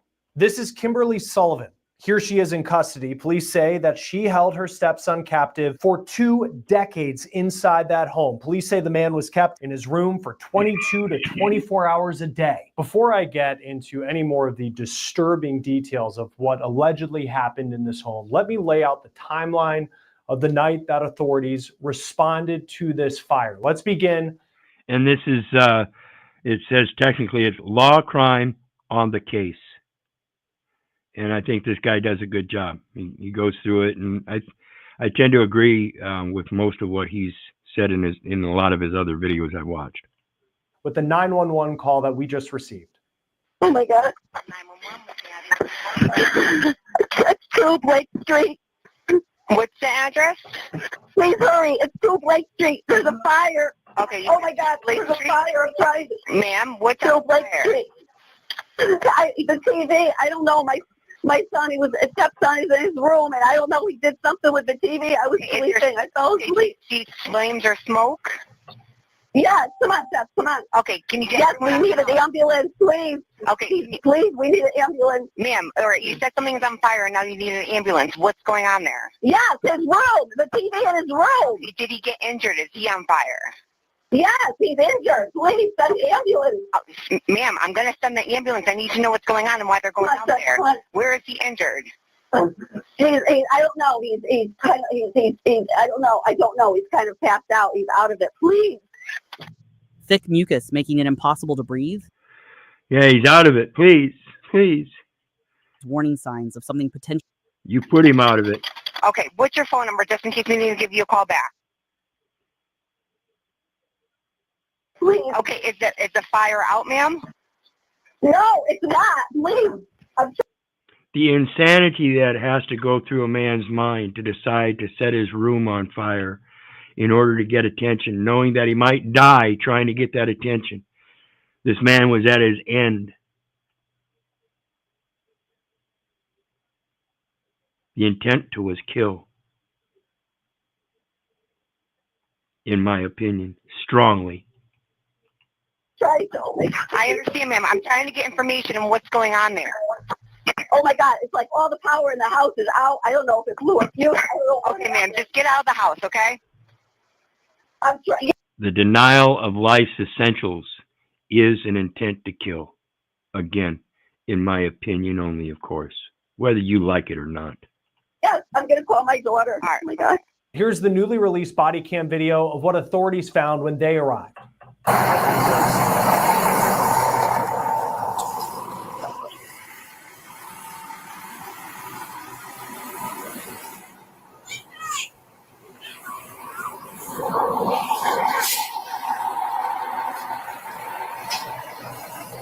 Come over here. Go down the road. Come on. Come down. Come down. Who else is in the house? Who else is in here? My stepson is in here. I'm trying to help him out. That's it. I have 2 cats. Everybody's out? Yes. But your stepson's still inside. Yeah, he's right here. Okay, Yes. come on down the road. Come on. It's not safe to stay here. Come on. All right, here he is. All right, my dog is shaking. I know. Come down here. That's true. 87.33 victim. Fire victim. Okay. Come on. My 80 dog seconds is, right here. I Come know on. my dog. I know. Come on. I'm coming. You're seeing it. Got one victim right here.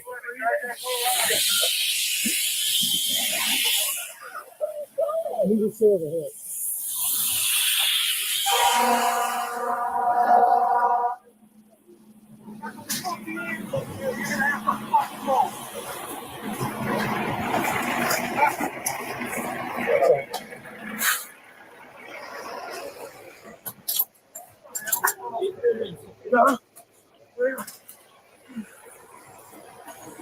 What you just saw there at the end of the video was the victim, the stepson, being taken to the hospital. According to the arrest warrant affidavit, a Waterbury... And I've watched this many times, and you just cannot see that stepson. So in the width of a man's between his shoulders, the one that's facing away from us, his hands holding him, and the hands of the other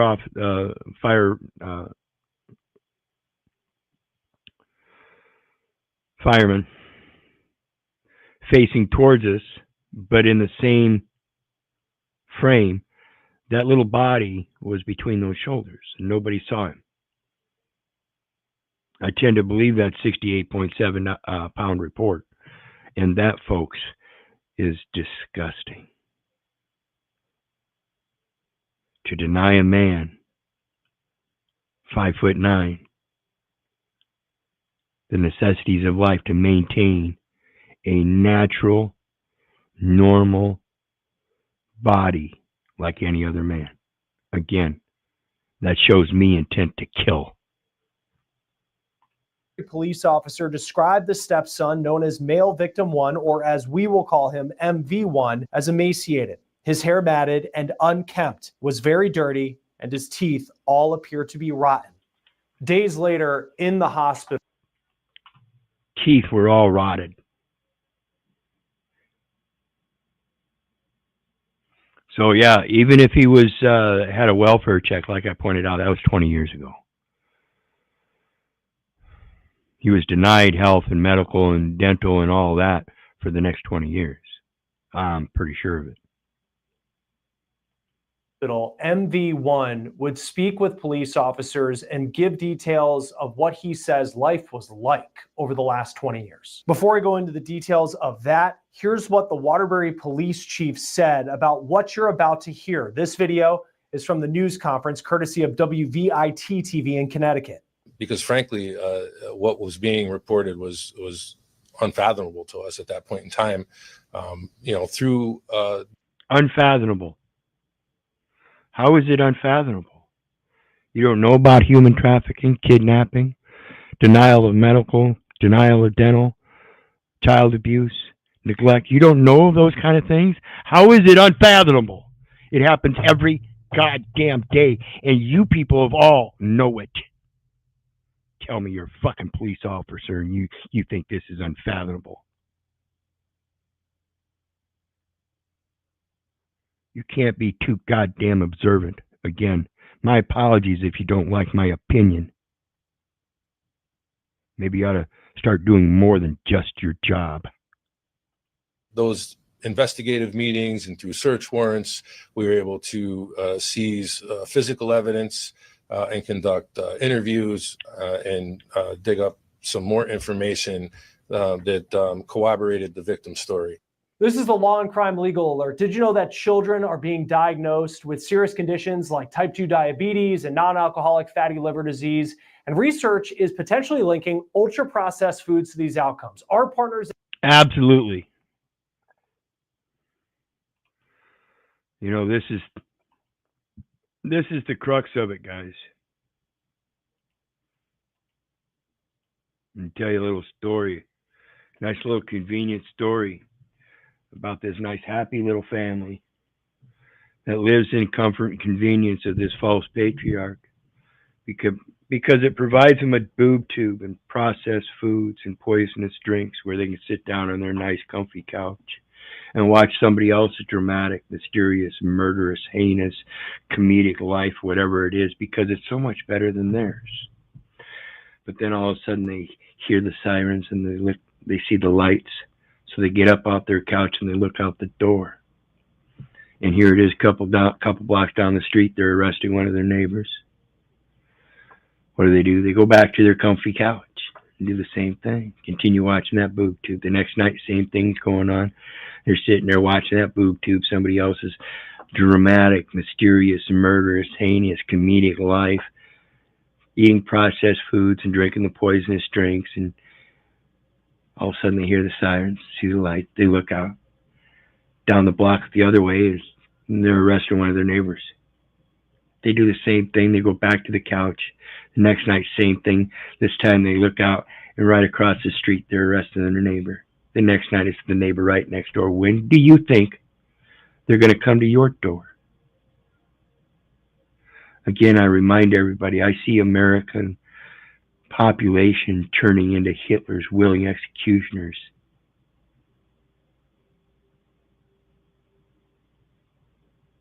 It's sick. Everybody willing to just do their job for that mammon money and don't know first thing about their talents. Keep paying tribute to that false patriarch, folks.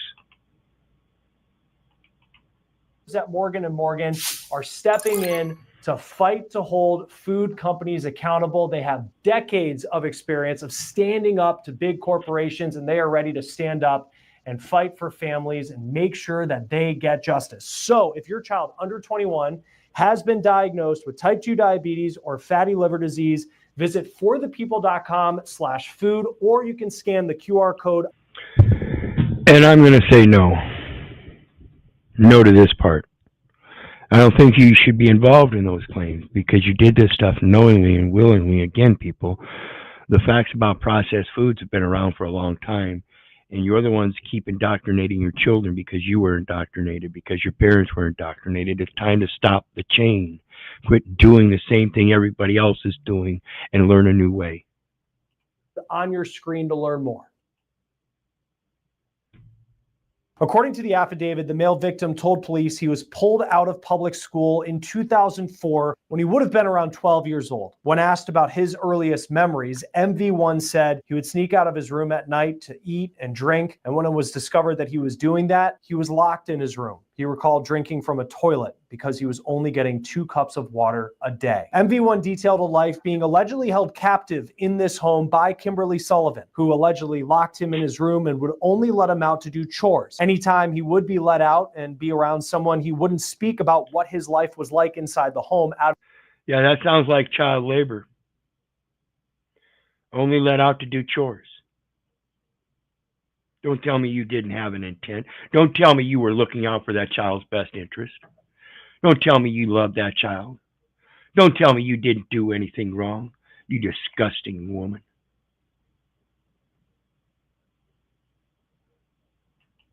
Out of fear of being locked down even longer. Police say MV1's dad lived in the house until he died in January 2024, and he was confined to a wheelchair. Then MV1's captivity got allegedly more restrictive. MV1 said that he would have to go to the bathroom in a bottle and on newspaper. There are so many horrifying. So as I said, it wasn't until after Daddy was gone that the restrictions got tighter. So were they imposing Daddy's rule? Or was she imposing her own? And again, I remind you, there were 2 full-grown women in this household along with this mother, this stepmother. They were her own biological children,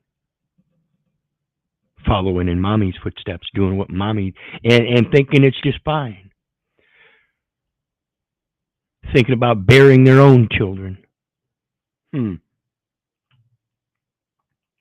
Fine details in the arrest affidavit that we read through. But this part in particular stood out to me when you try to comprehend what this man says his life was like for 2 decades. MV1 says that he was occasionally allowed to watch TV on the weekends. And once he had a black and white TV in his room, but then that stopped working. He said he would listen to University of Connecticut basketball and NASCAR on the radio near his door to be able.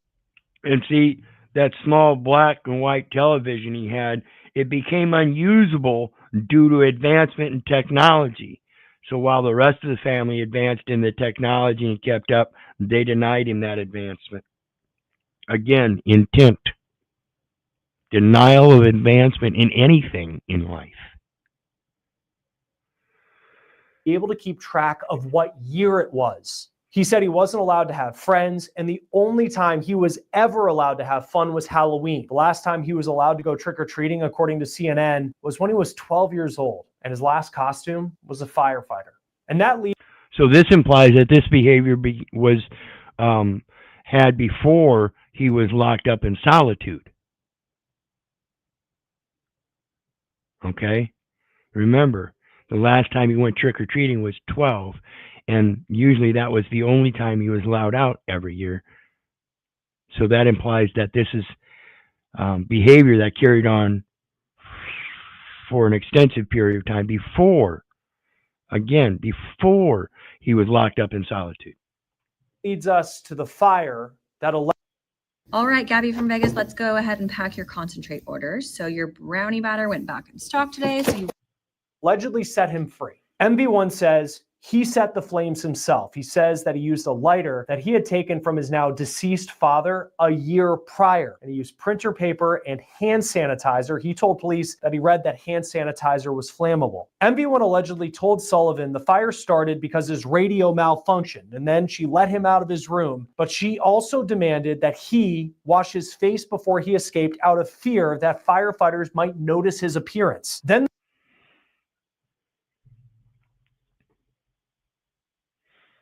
knowing his appearance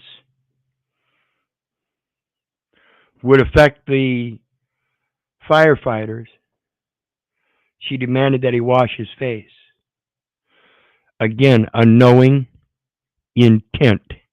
This woman is evil, and I do not know or understand how, again, all of the cracks came about along the way. All the other family members, evidently his father's side was the only one that has family, but it was a large family. Like I mentioned, my family on both sides was rather large. Why none of those family members? First and foremost, set thine house in order, because everybody's falling to this false patriarch. Wake the fuck up, you status I see. in the final line of that paragraph hit me in the chest when I read it. It states that MV1 said he laid on the floor with the fire in the house as smoke was going through the home, knowing that firefighters would be forced to get him, believing it was the only way out of his situation. Then he was taken to the hospital. He had to depend on firefighters that he didn't know, but depended on them to do their job.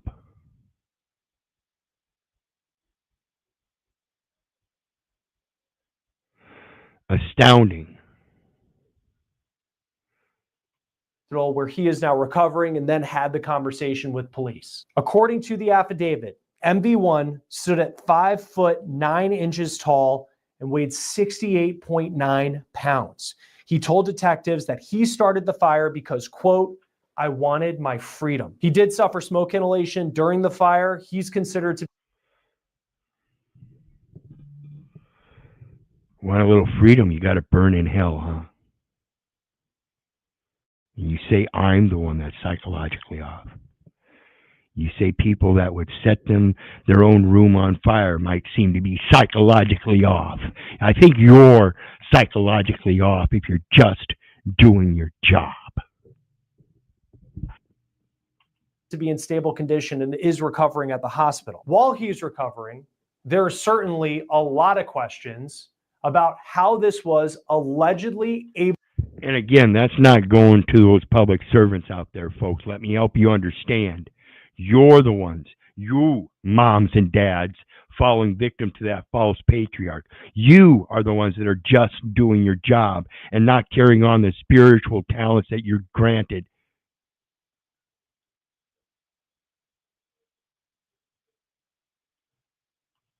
Able to happen and for so long. Waterbury police say the Department of Children and Families made 2 trips to MB1's house in 2004 after he was pulled out of school because there were Right there. That's the 2 welfare checks.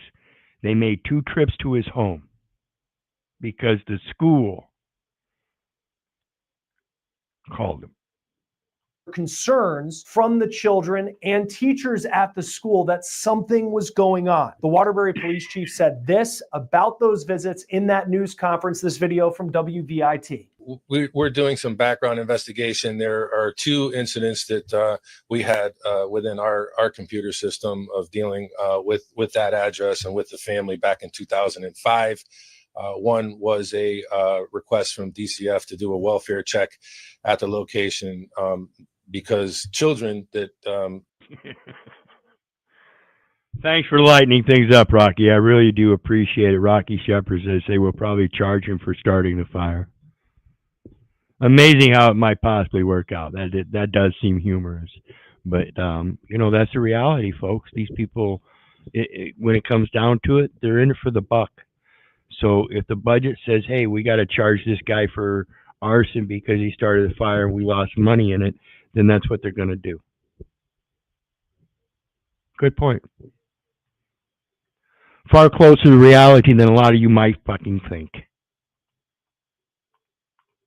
the victim was familiar with hadn't seen him and they were concerned about him.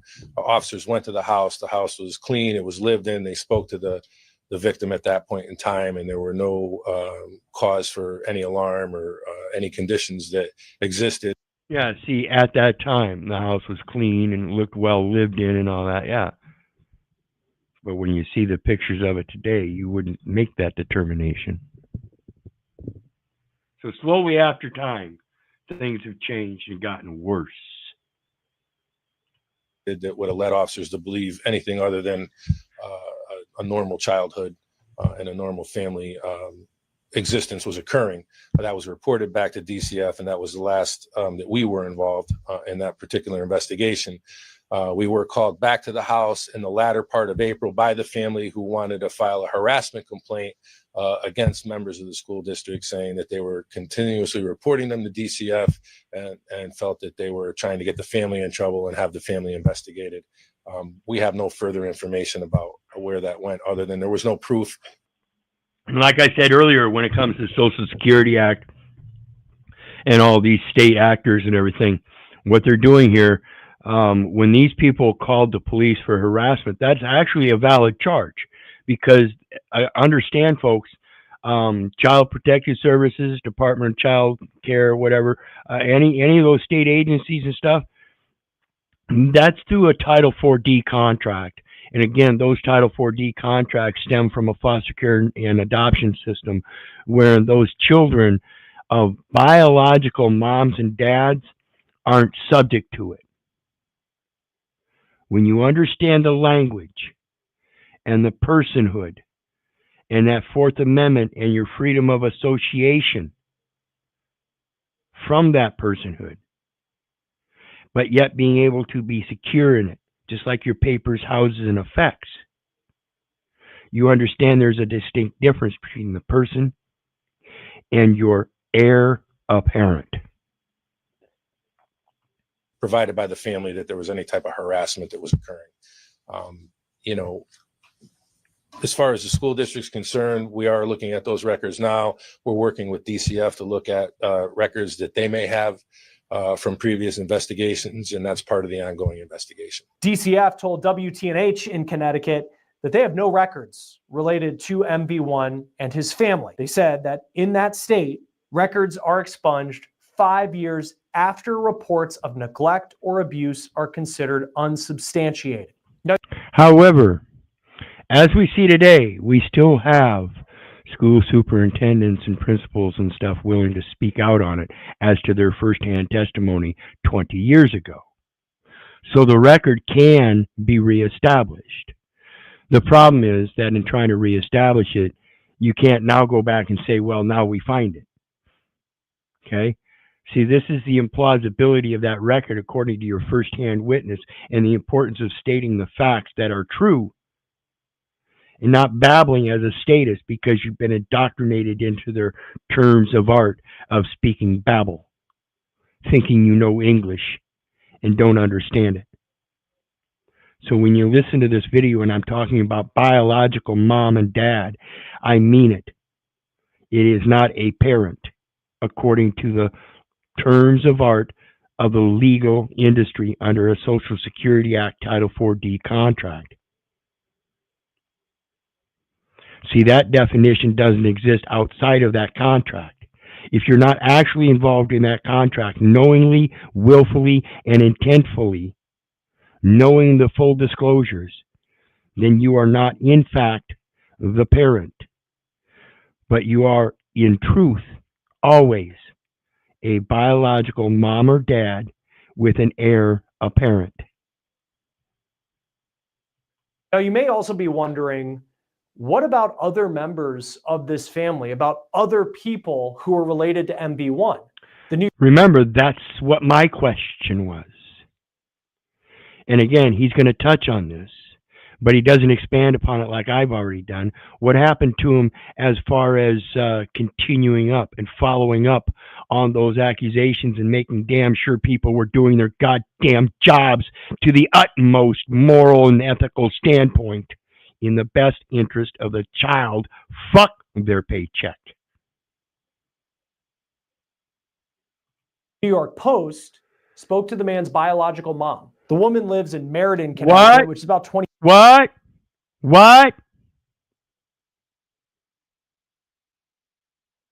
He didn't say they spoke to the female mom. He didn't say they spoke to the female parent. He didn't say they spoke to the woman.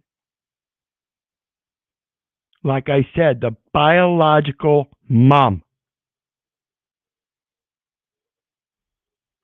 20 minutes from Waterbury, where her son was allegedly being held captive. She told the Post from outside her house, quote, "We are all trying to come to grips with this horror that my son had to endure." And quote, "He has family who love him so much and has never been forgotten about."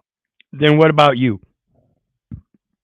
See, this is the biological mom that was married to the dad that ended up in the wheelchair that did all this, supposedly, right? Well, what happened to the mom? See, the mom signed over custody and had nothing to do with the child from that point on. Now, all of a sudden, she wants to let her feelers in and say, well, I was the biological mom, I feel bad. This is horrendous.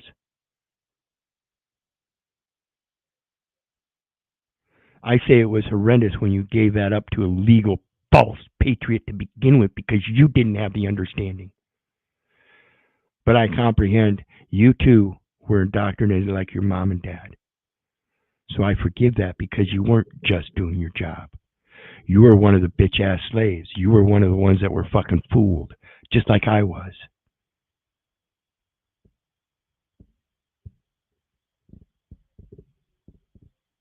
Just like my children are. The Post says the woman would not answer questions about why she didn't allegedly rescue her son from this abuse. As for the stepmom, here's Kimberly Sullivan appearing in court. She is now charged with assault in the first degree, kidnapping in the second degree, unlawful restraint in the first degree, cruelty to persons, and reckless endangerment in the first degree. Here is what her attorney said outside of court, this per CT Insider. Again. Oops. I love these right things, at commercial. and I saw this 30 for $36 deal, so I Sorry, ordered folks. them to try. So, again, here we have this attorney, again, disgusting. That he doesn't have the balls to look at this woman and tell her, listen. I have morals and ethics my own damn self, and I can't lie. I'm not going to let these courts perpetrate your lie. You're guilty as fuck. What I can do is help you accept your accountability and stand up to these people and let them know you can and will change no matter what the sentence, and hopefully they'll have mercy on your heart.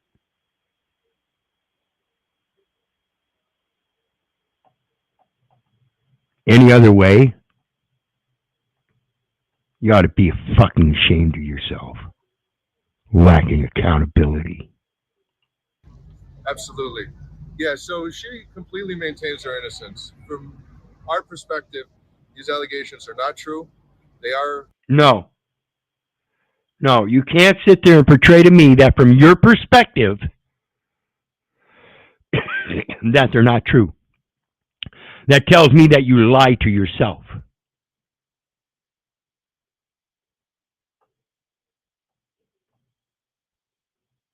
You know the proper perspective because you have the facts. You're just going to try to twist those facts to match a perspective that you're going to present as a representation of the facts. Don't play your fucking games with me. I don't care if you're just doing your job. That's the problem. Outlandish. I mean, she was blown away when she heard these allegations. She's adamant they are not true. This did not happen. And we look forward to being able to vindicate her and show that she's done nothing wrong. Can you speak on, I guess, what your stance is, what she, I guess you say she's innocent. Can you just kind of expand on that? She's never locked him in a room. That is absolutely not true. He was not locked in a room. She did not restrain him in any way. She provided food. She provided shelter. She is blown away by these allegations. She's provided food. She's provided shelter.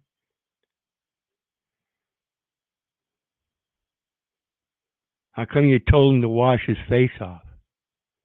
To provide him water and bathing facilities? Or did you make him go without that too? See, it's a pattern of practice, guys. And these kind of people right here, the ones that are supposed to be helping enforce the law, are the ones making allowances for preposterous ideas like this to invest. They don't give one fuck about this woman. They don't give one fuck about the case. They don't give one fuck about the child. They care about the investment and that they win. And if they can't win, they still make as much as possible. So draw it out as long as possible by dragging out the most preposterous idea and keep looping. It is shocking. And what's more shocking to me is how someone can be falsely accused of such a thing. You mentioned her husband passing. To me, it's shocking that somebody could be falsely accused of this.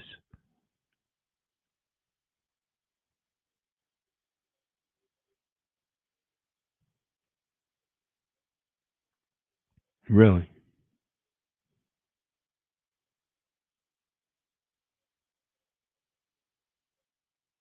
These are the kind of people you're dealing with. These are the kind of people you think, even if you have a good case and they're going to prosecute for you and you're not the defendant, these are the kind of people you deal with. Have fun. I don't play games with nobody. That's why I wear this short mustache. Correct. Potentially someone who was the biological father. Well, I mean, he was the biological father. He's the one that dictated how his son. Imagine that. See, now we have another attorney using the biological father term. Why is he doing that? See, is that the venue he's trying to defend in?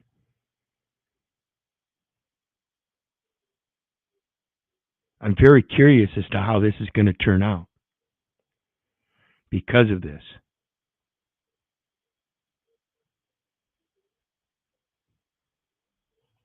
Would be raised.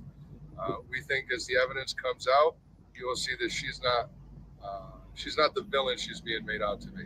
Absolutely not. You mentioned that the allegations were being corroborated. I mean, how are the allegations really being corroborated? Well, the allegations seem to be based on the words of one individual and one individual alone. I did not see anything in the warrant to indicate any independent evidence to corroborate these allegations. So we'll see how they stand up at trial. I do anticipate a trial in this case. See, he's only seen the case file. That's it.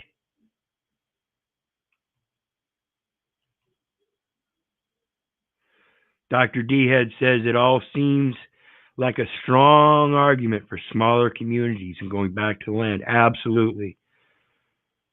Roz Blackwood, greetings. She says, AL, Peril. Bad Barney, no bullet. Attorney is dog and pony for the court system and the people. Absolutely. It's just a show, folks. Nothing personal, just business. We're putting on a show and it's going to cost you. You want to come in and join our circus? Have a seat right there and sit down and shut up. Does that feel like something you want to pay for?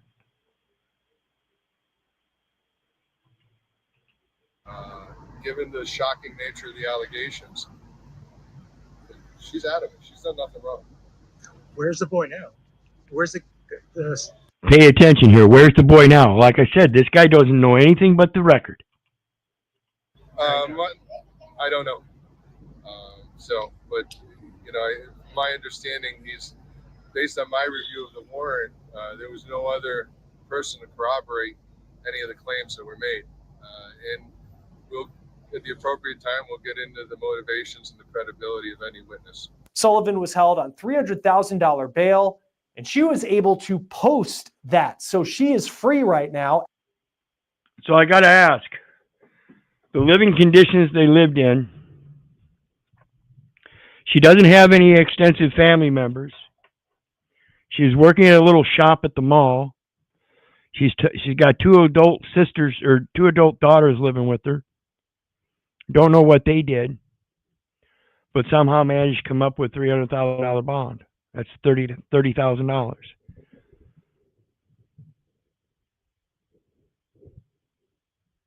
Of course, they're all in it together, aren't they? Like I said, what about those two adult children? Of course, they couldn't have been in the workforce for very long. I mean, they could be as old as him, so 10 years. All living under the same household as Dad that just died not too long ago. And he's the one that has the extensive family. I wonder what he left him in a will and stuff. See, these are all interesting details and stuff that'll still come out later on. Because like I said, they're only charging her right now. I see 2 more cracks. What about you guys? And I'm not talking about the cracks between their legs. I'm talking about cracks in the system that's saying, hey, this woman's guilty. But what about the other 2 adults that had voices that could have said something but didn't? 2 women who in their future might likely bear children of their own? Are those the kind of people you want to be parents? Are you going to let them slip through the cracks?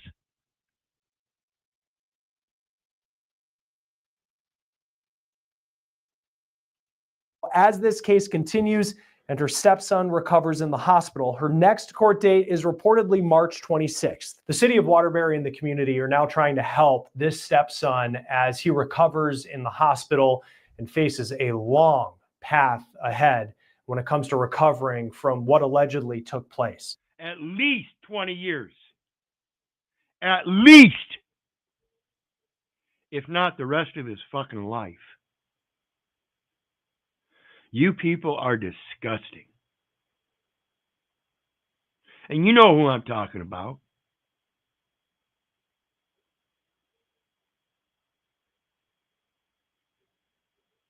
If it applies, I don't want to hear your cries. This is a GoFundMe page that the police department linked to on its Facebook page. It's being run by a nonprofit called Safe Haven of Greater Waterbury. And at the time of this recording, it has raised more than $90,000. Talk more now. And actually, I think it's over 115,000 by now. This was a couple days ago, and another site at that time showed it 110,000. So I'm sure more's come in, but neither here nor there. You know, how do you put a value on this shit? What is the eye for an eye, tooth for a tooth? Is it humane to give this woman eye for an eye, tooth for a tooth, and lock her up for 20 years and give her 2 glasses of water and a sandwich a day? Make her come out and do chores once a day?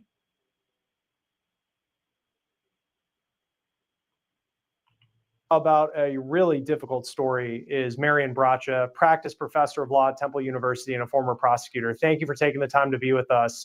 I know you in your career, you've worked some really difficult cases. What reaction did you have when you first learned about what police say happened inside this home for 20 years? What EMF does, it starts to increase the amount of high beta and gamma. Sorry for the commercials. My apologies. Well, first reaction is it sounds like a house of horrors. It sounds like something out of a horror film. It sounds like something out of a Stephen King novel. It's almost something that doesn't seem real. But then when you hear the... Come on. Let's stop this fucking nonsense. This shit's been going on for eons. You've been giving up your responsibilities as biological moms and dads to take care of your heir apparents, and no one else can do it for you. Yet that's the first thing you do.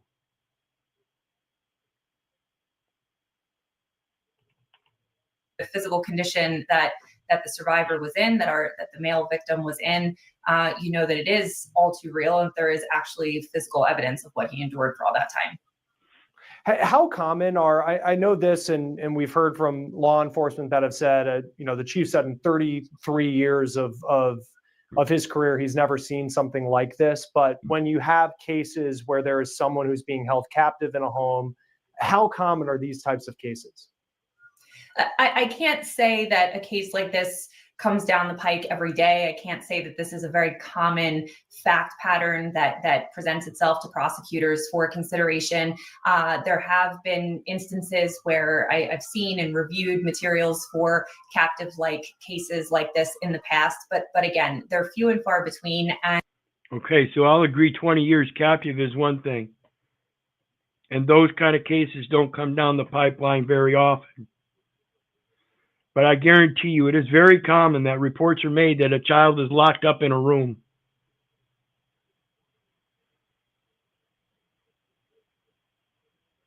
Usually starts with just a short time. And if they don't learn their lesson, next time it's double.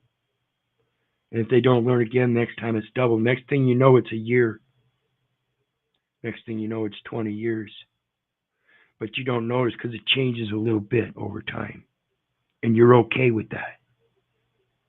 You're okay with the little white lies until they become grand lies like this that only come about once in a lifetime. Really? And the thing to remember with any case involving a dependent person or with a vulnerable victim is that these crimes go on behind closed doors, in the dark, outside of public viewing. These are not what we call, quote unquote, street crimes that can be captured by surveillance or poll cameras or a police car that's driving by. That's why it takes family.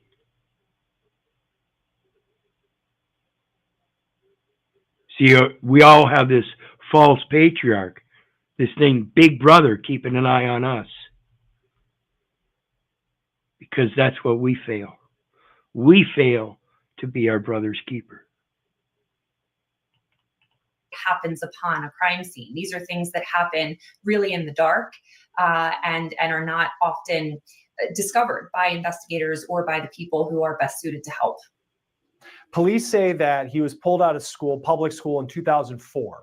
And then he was, I guess, considered to be homeschooled at the time, and he just fell through the cracks along the way. How do how can we track somebody who is pulled out of school, but then it appears that there's no record whatsoever? I know DCF went to the house twice and then said that at the time nothing seemed to be wrong, but how does someone fall through the cracks? And again, it's not there is no more record. They established a record through witnesses. Those witnesses are still alive and testifying today, reestablishing that record. It's just that they can't go back and reinitiate and reinstitute their decision.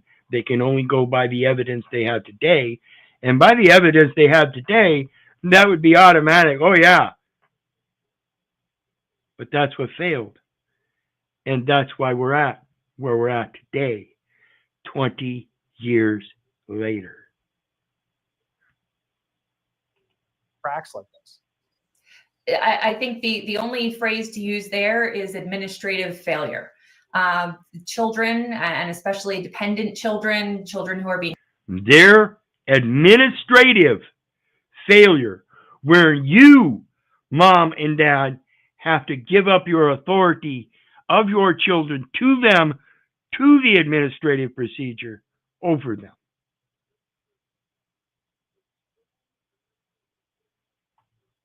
You did it. Being homeschooled, children who are suspected of enduring abuse should not be able to fall through the cracks or have their cases closed by a cursory review. How does that happen? It happens with overburdened systems. It happens with overworked social workers and caseworkers. It happens when, quite frankly, there isn't the systemic priority placed on safeguarding the most vulnerable and potentially vulnerable victims of crimes and neglect like this. Then reportedly in Connecticut, after 5 years, when there's a report of abuse, so in this case, a DCF social worker went to the house, found nothing in their mind at that point warranted any sort of charge or abuse, so it was considered unfounded. In Connecticut, those records are expunged after 5 years, so they don't. And that's because when they went to the house, they were denied inspection, and there wasn't anything they could do about it. They have to have consent. There was no warrant. No, you're not going to inspect. Have a good day. And because of that, they could find no substantial evidence of neglect or abuse. They can't just make it up by saying, well, they denied me inspection, therefore they are. That was a proper and accurate denial. Again, we are supposed to be our brother's keeper. We're not just supposed to be doing a damn. Don't exist anymore. How common are those laws, and what's the point of those laws? I think laws and timeframes like that, time limits like that on archiving and on record keeping of certain reports is actually pretty common. And if you think about it, it's not just record keeping when it comes to social services, record keeping when it comes to child and youth protective services. Those time limits exist in almost every industry, in almost every. And they're going to speak on. She's going to speak on this, I believe.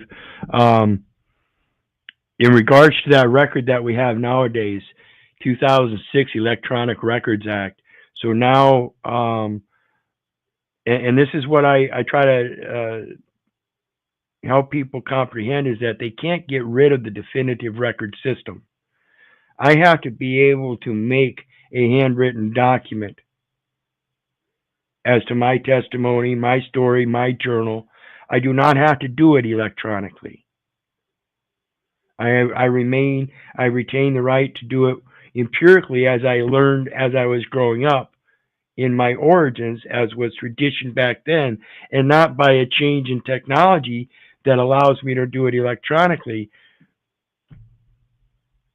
So the principle here is that now that record and being expunged or destroyed or anything like that is no longer existing. We now have an electronic record, whereas after 2006, things entered into that electronic record remain.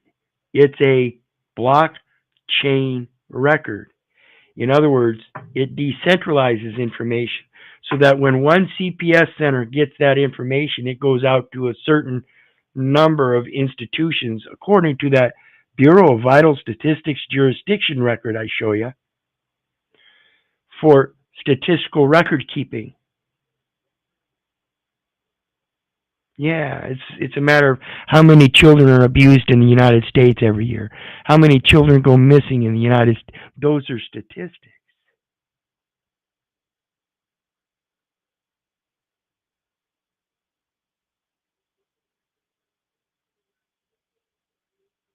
Again, I urge everybody to learn how to rebuild that family foundation.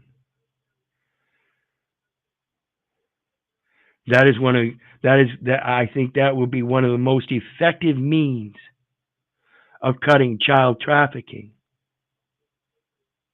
You're the ones that put them in that public education system where they're dogmatically taught and bullied in all these different concepts.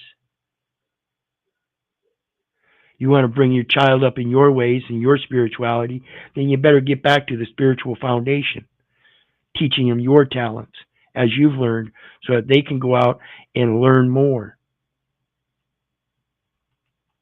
Every facet of our society, even things like bank records or tax records, things. So in other words, what I'm saying is, again, it all comes down to languages. And like I spoke about earlier, the body language of the kid when he was flinching. You have to start paying attention to this stuff. When you meet other people and you look at their behaviors and how they act and behave and respond, that's a different kind of communication. In our physical world, we have all kinds of communications that should be signaling our psychology, our spirituality, not just some words on a paper or something somebody says. Things like that are pretty regularly expunged after a certain number of prescribed years. So unfortunately, I don't think this was any malfeasance. I don't think this was any wrongdoing. It's like a dog that comes up to you with his tail straight out and his teeth barred, as compared to a dog that comes galloping up to you with his tail wagging, his hind end back and forth, side to side, his tongue wagging out of his mouth, and he's, yeah, you know, there's a different body language. Subtle differences in people that we should be able to see. The ways people talk to each other. The way your children respond to other people, just like the way your dog responds to people. They have a certain intuition. And usually a lot of it is expressed through some kind of body languages or verbal cues. This sounds like something that was in line with the agency's policies regarding record keeping and the length of time that records are kept. But this is a fairly common practice, again, not just in the social service realm, but in most facets of our society. Is there a reason why, though, in this realm that they would do that? I think back in the day, you only have so much room for so much paper, in an archive room, and then now everything's digital. Right. See, now everything's digital. You got so much more room, and the record will last a lot longer than paper that can be eaten up in 100 years by mice or mold or mushrooms, whatever. What's the reason that it would be floods? Sponge? Is it protecting someone who fires? Who maybe acts of God. Hallelujah for every breath I take, for it results in an act of God. May you hear my voice. I will not shut up. Was accused in a wrong way, and then they don't want to have that on their record if it was something that wasn't true. In this case, we'll see how the court case plays out. Yeah, I think both of those considerations are at play when it comes to expunging these records. I think you're right that back in the day when these were paper records, there was physical limitation on storage of however many boxes or folders of information that a particular building or storage unit could hold.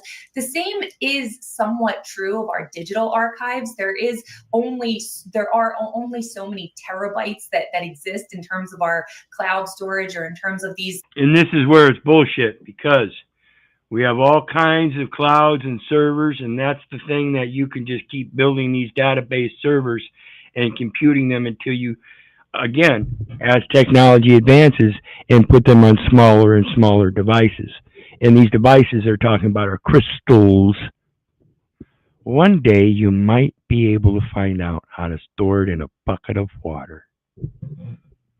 You know, it does have its own memory. Agency storage, that's not making And is its own crystal form. Oops.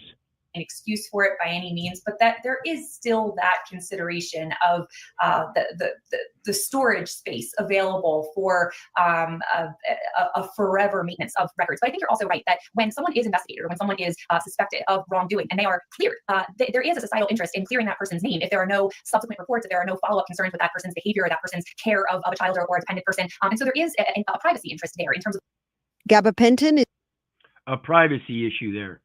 bringing you closer to amputation. These are 3 symptoms that are signaling clearing their name and not having records attributable to them for suspected wrongdoing. I need them forever and always. So if you're a prosecutor on this case going forward, what happens now? Because you have this, certainly the story that male victim 1, told authorities. I mean, there's just so many details of it that are just horrific. He himself is a piece of evidence just with the condition that he was in at the time. What are some of the pieces of evidence you would need as a prosecutor? He himself is a piece of evidence, just his condition at the time. Like I said, no man 32 years old, 5'9", should weigh 68.7 pounds. That is definite evidence that somebody deprived this man of certain necessities of life. Because I see no man being able to do that to himself.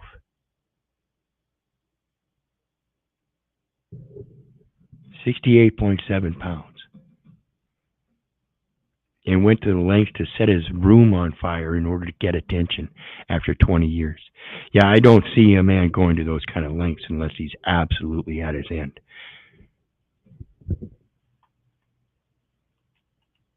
If you were to take this to trial? So I think there are a few steps of the investigation that I'm sure that are underway and being considered as they proceed toward prosecution. Number one, the personhood of male victim 1 has been deprived or jeopardized for all of these years. And so my number one priority as a prosecutor would be the personhood, like I mentioned earlier. Train your child up in the ways of the Lord, and he will not falter. And when you teach him what the personhood is versus being a child of God, you'll understand the difference. That he is not the person.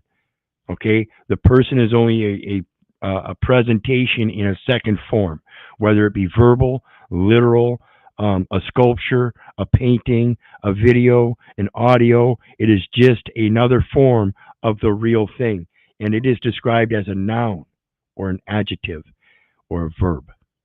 Now, if you want anything, I would assume it would be the verb, because every breath I take is an act of God. As a verb, it is an act of God. So then, as a adjective, a description of the real thing, it would be living soul. As a noun, that's where we have the personhood. That's the Keith Orland the little Keith Orland. That's that name thing, and that's hearsay. I am what I say I am, and I say I am a living soul as an act of God, known as a child of God. You can define me any way you want, but that would take an acceptance of reality that you only describe me as a noun or otherwise. That's your description. Again, no one has authority, and this is the baffling thing about this beautiful English language.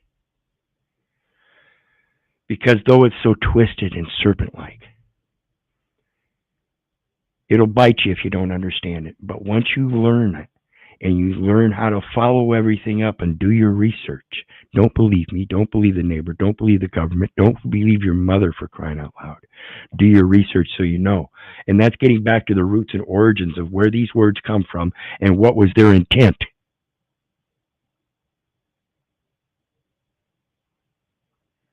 What was the intent of using the term parent in the legal industry? Well, it wasn't to describe the biological mom and dad. It was to describe their person as in the record. The individual's name and number identify the record, people. It doesn't identify you. That's a personhood. You, yourself, one's being, a living soul, is a child of God, known as an act of God. to safeguard that person's In my opinion, of course, in plain English. that autonomy, that decision making and the respect and the dignity that is owed to this victim, to make sure that he is participating meaningfully and willingly in the prosecution without having choices that are. And when we use that term child of God, that term God, my definition of God is the source of life. So I am the child of the source of life. Simply put, again, plain English. Foisted upon him that aren't of his making. So I would make sure that he's really involved in the process and that his voice, his preferences, his needs are really heard and attended to moving forward, because obviously he's been through 20 years of having those needs and that voice completely disregarded. So he would be my central focus. There is, of course, the need to gather physical evidence. So I believe his physical condition, his physical state, as you mentioned, is an important piece of evidence. So documenting, photographing, recording how he is physically, his size, his weight, his physical and mental well-being currently after he was discovered after all of these years. And there's also physical documentation of the living conditions, where he was for all of those years. The fact that there was plywood and a series of locks on his door. The fact that no one had seen plywood and a series of locks on his door. And again, those series of locks was on the outside. So they weren't to help him lock himself in and keep him away from danger, which if that was the case, that would be reason to just fucking leave, not lock yourself in. And these locks were on the outside, showing that somebody was locking him in. Seen him in however many years. I would be going about the business of finding family members and interviewing them, asking them about their involvement with the family, with the defendant in this case, the caregiver, or the should have been caregiver, to find out when the family member's access was restricted to this male victim, when the last time they saw him, and what the circumstances of that of seeing him were. So I'd really be trying to get a holistic view of this person's experiences and living situation, or I should say surviving situation, over the past 20 years, and you piece that together with physical evidence, with documentary evidence, with photographic evidence, and certainly with narrative evidence of those closest to him, or purportedly close to him, or close to the family. I look at her defense, and her attorney was pretty defiant outside of court, saying that she is completely innocent. We're going to prove this wrong. A lot of things that you would expect a defense attorney to say, especially early on in the case. I think one argument that she is going to make is that he could have left at any time. He didn't talk in the case about any sexual abuse. He said there was one instance of physical abuse. I think it was slapped years ago. He says that happened. But other than that, it wasn't a physical abuse case, at least according to the arrest affidavit. He was allowed to go outside to do chores. And I think you could see the defense make an argument of, well, he could have left and seeked help at any time if it was really that bad. As the prosecution, how do you push back on that if that's the way the defense wants to do? So the pushback that I would seek as a prosecutor is to really focus on the psychological harm, which is not just something that exists in one's mind, as it were. It's not just something illusory or imagined.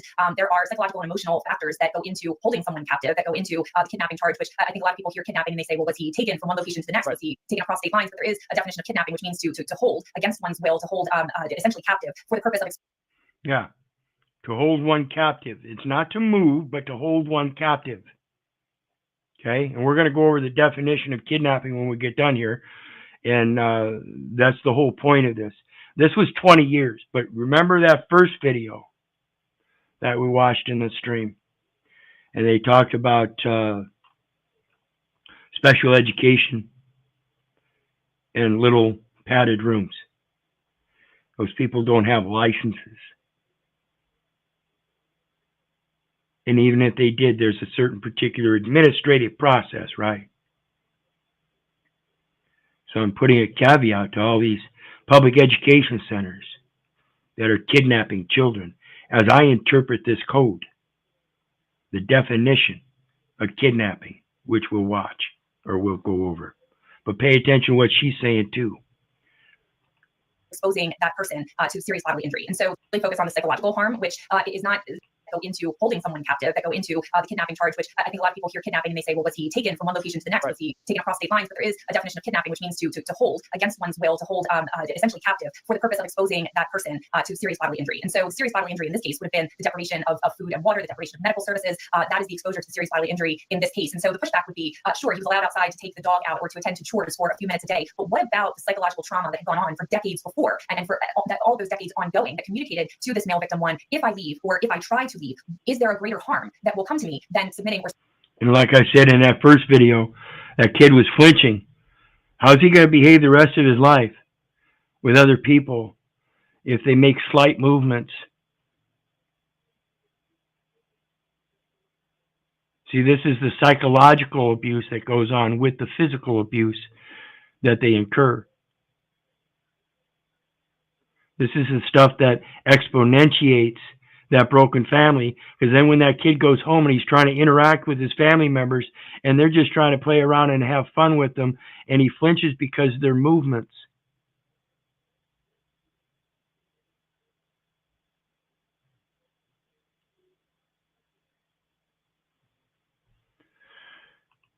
or succumbing to this captivity. And so that is really something that needs to be explored and explained to the jury, that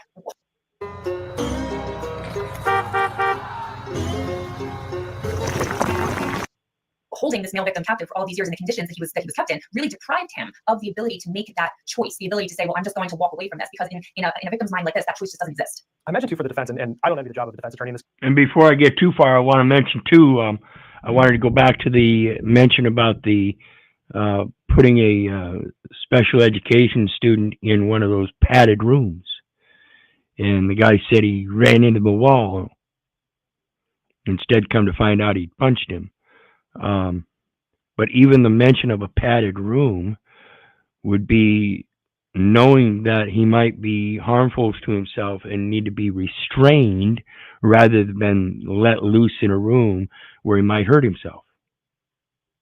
So exposing him to endangering himself rather than restraining him. Again, these people don't have the necessary medical licenses to be doing this. So if they're going to keep placating that these children are on some kind of autistic level and need special attention, then maybe they should give them special doctors with appropriate medical degrees instead of people with dogmatic concepts that they're trying to teach students, and they don't care about them students.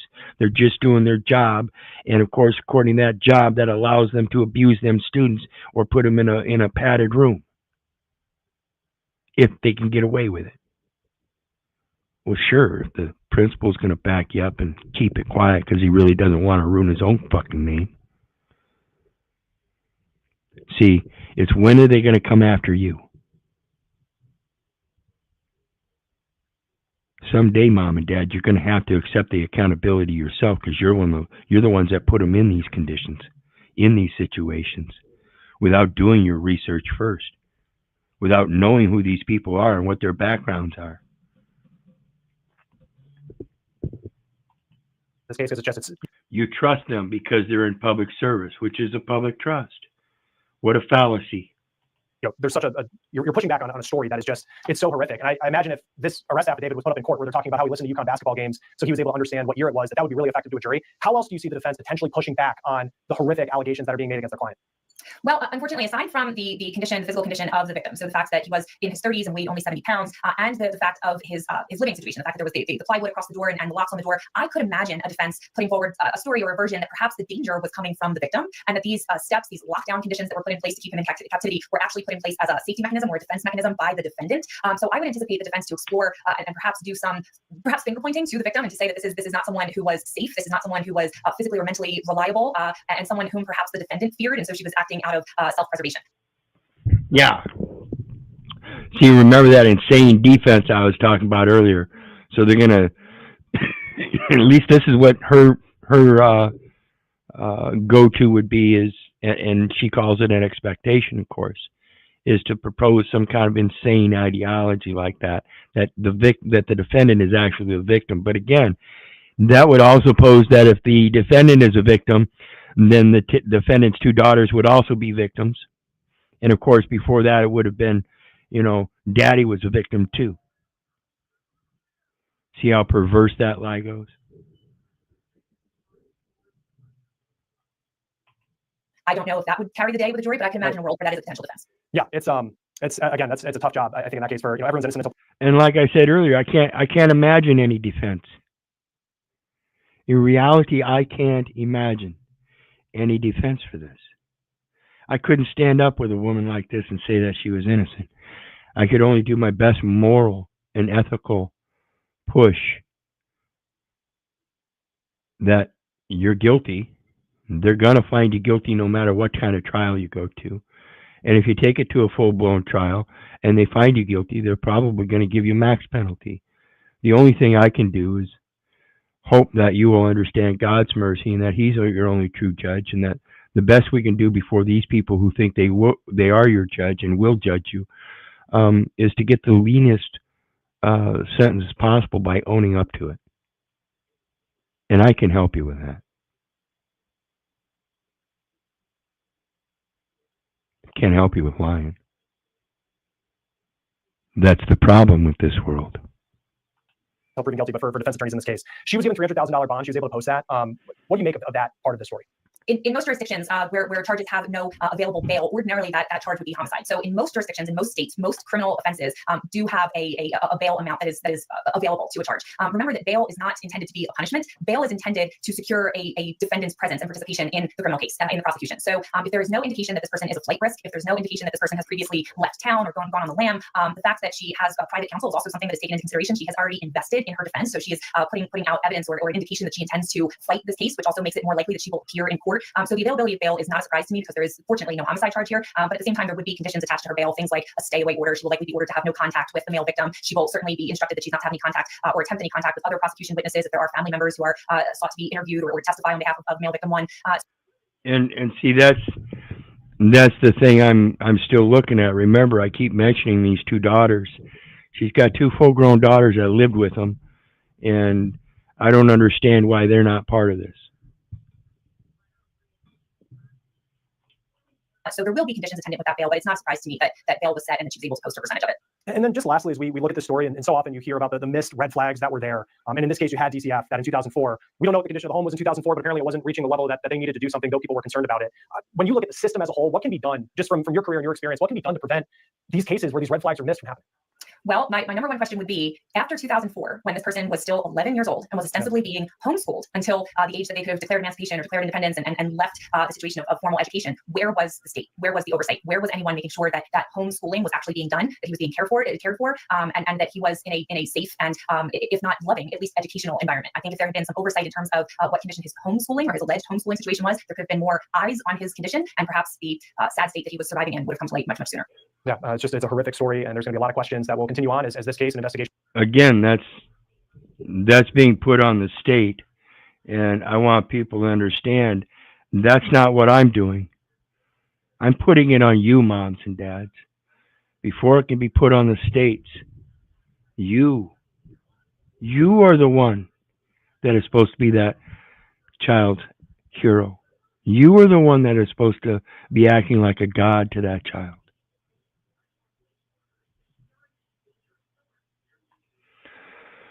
Our next one is that definition of kidnapping I was telling you about. And this is from LIIWEX, the go-to in definitions, particularly when it comes to the U.S. Code, Westlaw. Kidnapping. Kidnapping is a crime at common law, not under administrative law, folks. Kidnapping is a crime at common law. And you notice it is a fault of the administrative cracks. Again, those are those Social Security Title 4D contracts under administration. They still are not talking about the biological heir apparent or the biological mom and dad. Look at the definitions and see that they are talking about your persons, as if though they're running a contract, because that's all it is. It's nothing really personal. It's just business, and I need your person to operate that business. Personal jurisdiction must be volunteered. Consisting of an unlawful restraint of a person's liberty by force or show of force. So if you put a wall up in between a man and his destination, that is a immovable force. It is still a force, and you have restrained him from his movement. Liberty. The term liberty appears in the due process clauses of both the Fifth and 14th Amendments of the Constitution. Again, that Social Security Act says that none of these people can take charge over a child against the objection of either parent or local parentis. You have to correct them and let them know that the person is that such parent, but you are in fact the biological mom of the said biological heir apparent, so named in the same instruments. And you have no right to take anything of mine under the Fifth Amendment without just compensation and a necessity for military use. As used in the Constitution, liberty means freedom from arbitrary and unreasonable restraint. Arbitrary meaning contractual. That's why when these contracts come under litigation, it's an arbitration. They go to arbitration. They don't sue each other. They go to arbitration. And unreasonable restraint upon an individual, not the living soul, not the mom and dad as the biological mom and dad. The individual, 552A, records maintained on individuals. The individual's name and social security number identify the record. Freedom from restraint refers to more than just physical restraint, but also the freedom to act according to one's own will. This is where we have that free will. And if I want to go to from point A to point B, from my place to the grocery store and back, and I have to cross this parking lot, you can't tell me I can't cross that parking lot. According to the international laws of rite of passage, I have the right to pass over that parking lot because, in fact, the land cannot be sold forever, for it is mine, and ye are strangers and sojourners with me as a child of God. And in all the lands of your possession ye shall grant a redemption. So as I'm traveling across that parking lot that supposedly belongs to a Baptist church, and they want to try to tell me I'm trespassing, I have a little hard time believing in their God.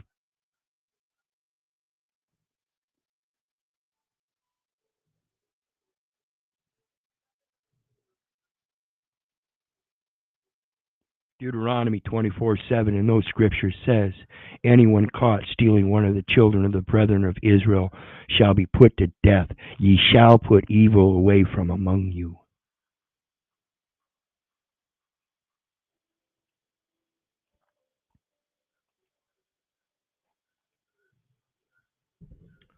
See, folks, I'm tired of watching it repeat itself day in and day out. Like I said, I was part of that foster care and adoption system. And like I said, I love my parents that adopted me. I just don't totally agree with them. And there's not a damn thing I can do to help them. If they're the ones that believe the police are their authority, then they're the bitch-ass slaves. Sorry, Mom and Dad. I used to be a bitch-ass slave too. But I no longer let them shackle my mind. See, people want to run their mouth about how government means mind control. Yeah. It means you govern your mental thoughts. And if you fall victim to the United States false patriarch, then you are a United States citizen. You're part of that United States government. You're part of that United States mind control. I'm not a United States citizen. I'm not a resident. I know those definitions. What do you got, brother? I think you did a good job. That was enlightening. It puts me to thinking, try to put yourself in that boy's place and just think about, a person. Oh, I can't imagine. That's and nobody, and he's lost. Nobody ever around, no neighbors, no nothing. They had to see something. And that's what bothers me. People are literally walking around blind because, again, everybody's so willing to put up with this little lie. So they put up with this little lie, and then the next thing you know, there's another little lie attached to it, and another little lie, and another little lie. Just like the story you sit on the couch night after night, night after night, same thing. Little lie after little lie after little lie. When do you think the lie is going to catch up with you? When do you think just doing my job is going to come back to bite you? If you keep believing that your boss is going to cover your ass, I think you've been duped, because it always comes down to you and your ability to recognize the spiritual aspects of what we're dealing with, rather than just the person across the counter.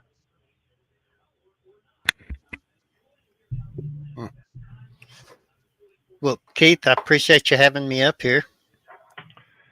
Yeah, come back anytime. Anytime I have an open panel, anybody's welcome. But like I said earlier, tread lightly, because I don't like the drama. I'll talk about it like this because it's part of reality, but it's only because I want people to open up the eyes to the reality, realize the real lies with your real eyes. You know, it's happening right before us, and we're not blind. We're just willing to put up with the little lies. And that's, like I said, I see Americans slowly turning into Hitler's willing executioners. And that's why I wear the short mustache. It's not just a trigger for everybody else, but it's a reminder to me that I don't want to be a Hitler or one of his executioners, period. Yes, Therefore, sir. my best duty is to remind everybody else. I'll wear it every day. Right. Well, thank you, Keith, and we'll see you on the streets. Thank you, Barney. You be blessed. You too. And you guys know me. I love you, but I don't give a rat's ass whether you love me back. That's to say, I don't care if you hate me. I don't care if you don't respect me. That's on you. So may God bless you, and have a good night. We'll see you next time.